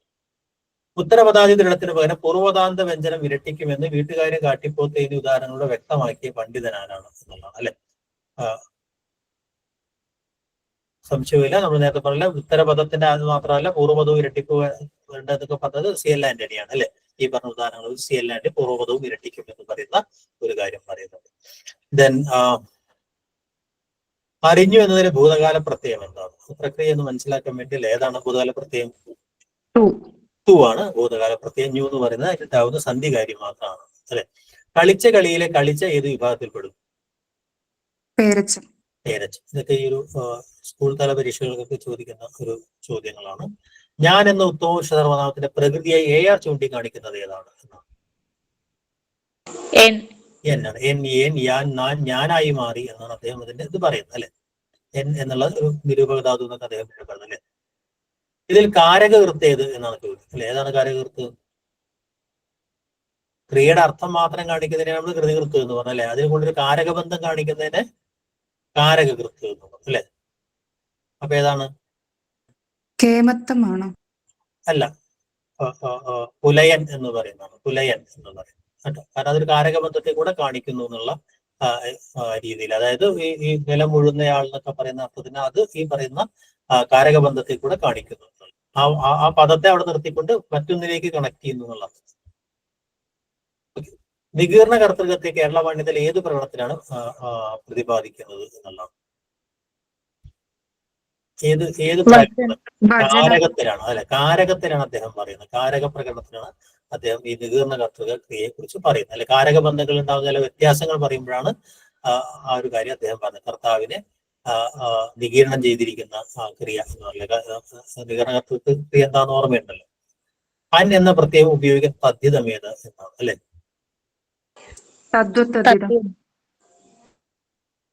തദ്വത്തദ്ധിതത്തിനും അൻ എന്നുള്ള പ്രത്യയം ഉപയോഗിക്കുന്നുണ്ട്. പിന്നെ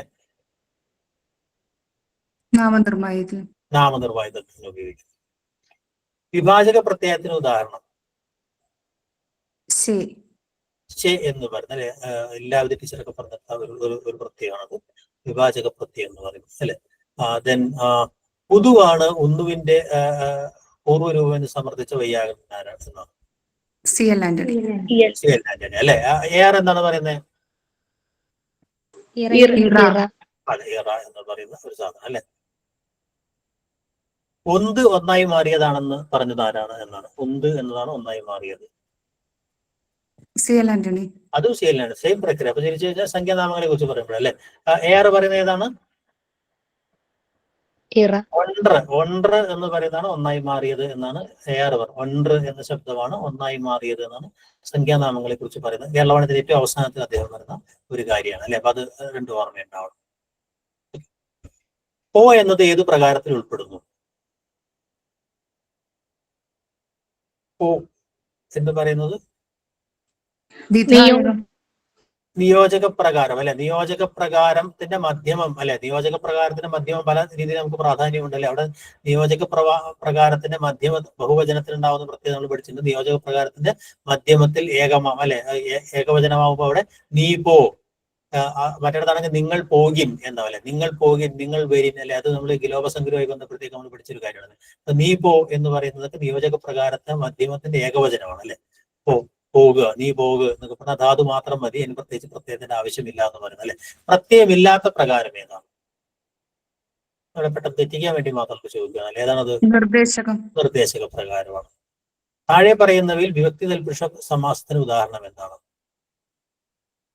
തൽപുരുഷത്തിന്റെ പലതരത്തിൽ നമ്മൾ തരംതിരിക്കാറുണ്ട് അല്ലെ. അതിനകത്ത് വിഭക്തി തൽപുരുഷൻ എന്ന് പറയുന്നത് തൽപുരുഷത്തിൽ തന്നെ നമ്മളെ കഴിച്ചാൽ പിന്നെ സംബന്ധിക എന്നൊക്കെ പറയാറുണ്ട്. വിഭക്തി തൽപുരുഷ സമാസം എന്ന് പറഞ്ഞ ടേം എന്താണെന്ന് മനസ്സിലാക്കാൻ വേണ്ടിയാണ് അല്ലെ. ഏതാണ്? പാക്കുവെട്ടിയുള്ള ഉദാഹരണമാണ് അല്ലെ. ബാക്കിയൊന്നും ഈ പറഞ്ഞ ഇതിൽ വരുന്നതല്ല. അവിടെ പാക്കിനെ വെട്ടി എന്ന് പറഞ്ഞാൽ ആന്തരവിഭക്തി എന്ന സംജ്ഞ നിർദ്ദേശിച്ചതാരാണ് എന്നാണ്.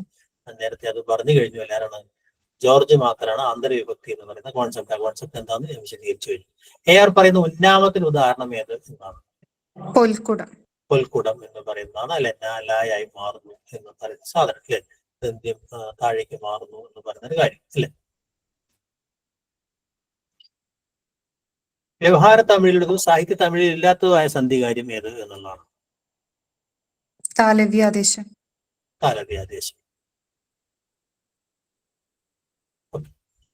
ലീലാതിരകത്തിലെ സന്ധികളിൽ ഇത് നടപ്പില്ലാത്തത് നമ്മൾ നേരത്തെ ചോദിച്ചൊരു ചോദ്യം തന്നെയാണ് അല്ലെ. അലനയോ അജവേഷുറ എന്ന് പറഞ്ഞൊരു ചോദ്യം അല്ലെ. ഏത് സന്ധിയാണ് നടക്കാതെ പോയത്? നമ്മൾ വേറെ തരത്തിൽ ചോദിച്ചതാണ്. ഇതിൽ പക്ഷെ വേറെ രീതിയിലാണ് ചോദ്യം വന്നിരിക്കുന്നത് അല്ലെ. കാട്ടുകോഴി, വട്ടുപാവാട, അവിടെയൊക്കെ സന്ധി സംഭവിച്ചിട്ടുണ്ട്. പക്ഷെ ഏതാണ് നടക്കാതെ പോയത് എന്ന് പറയുന്ന കാര്യമാണ് അല്ലെ. ഏതാണ്?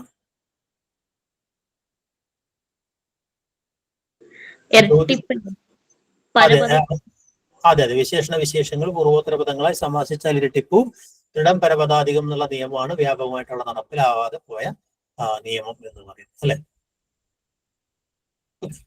മലയാള ഭാഷാ വ്യാകരണ ആദ്യ പതിപ്പ് എന്നാണ് ഇറങ്ങിയത് എന്നുള്ളതാണ്? 1851. അവസാനത്തെ ചോദ്യത്തിലേക്ക് വരാം അല്ലെ. എങ്കിലും താവഴിക്കത്രേ തങ്കല രീതിയൊക്കെയും എന്ന് പറഞ്ഞത് ആരാണ്?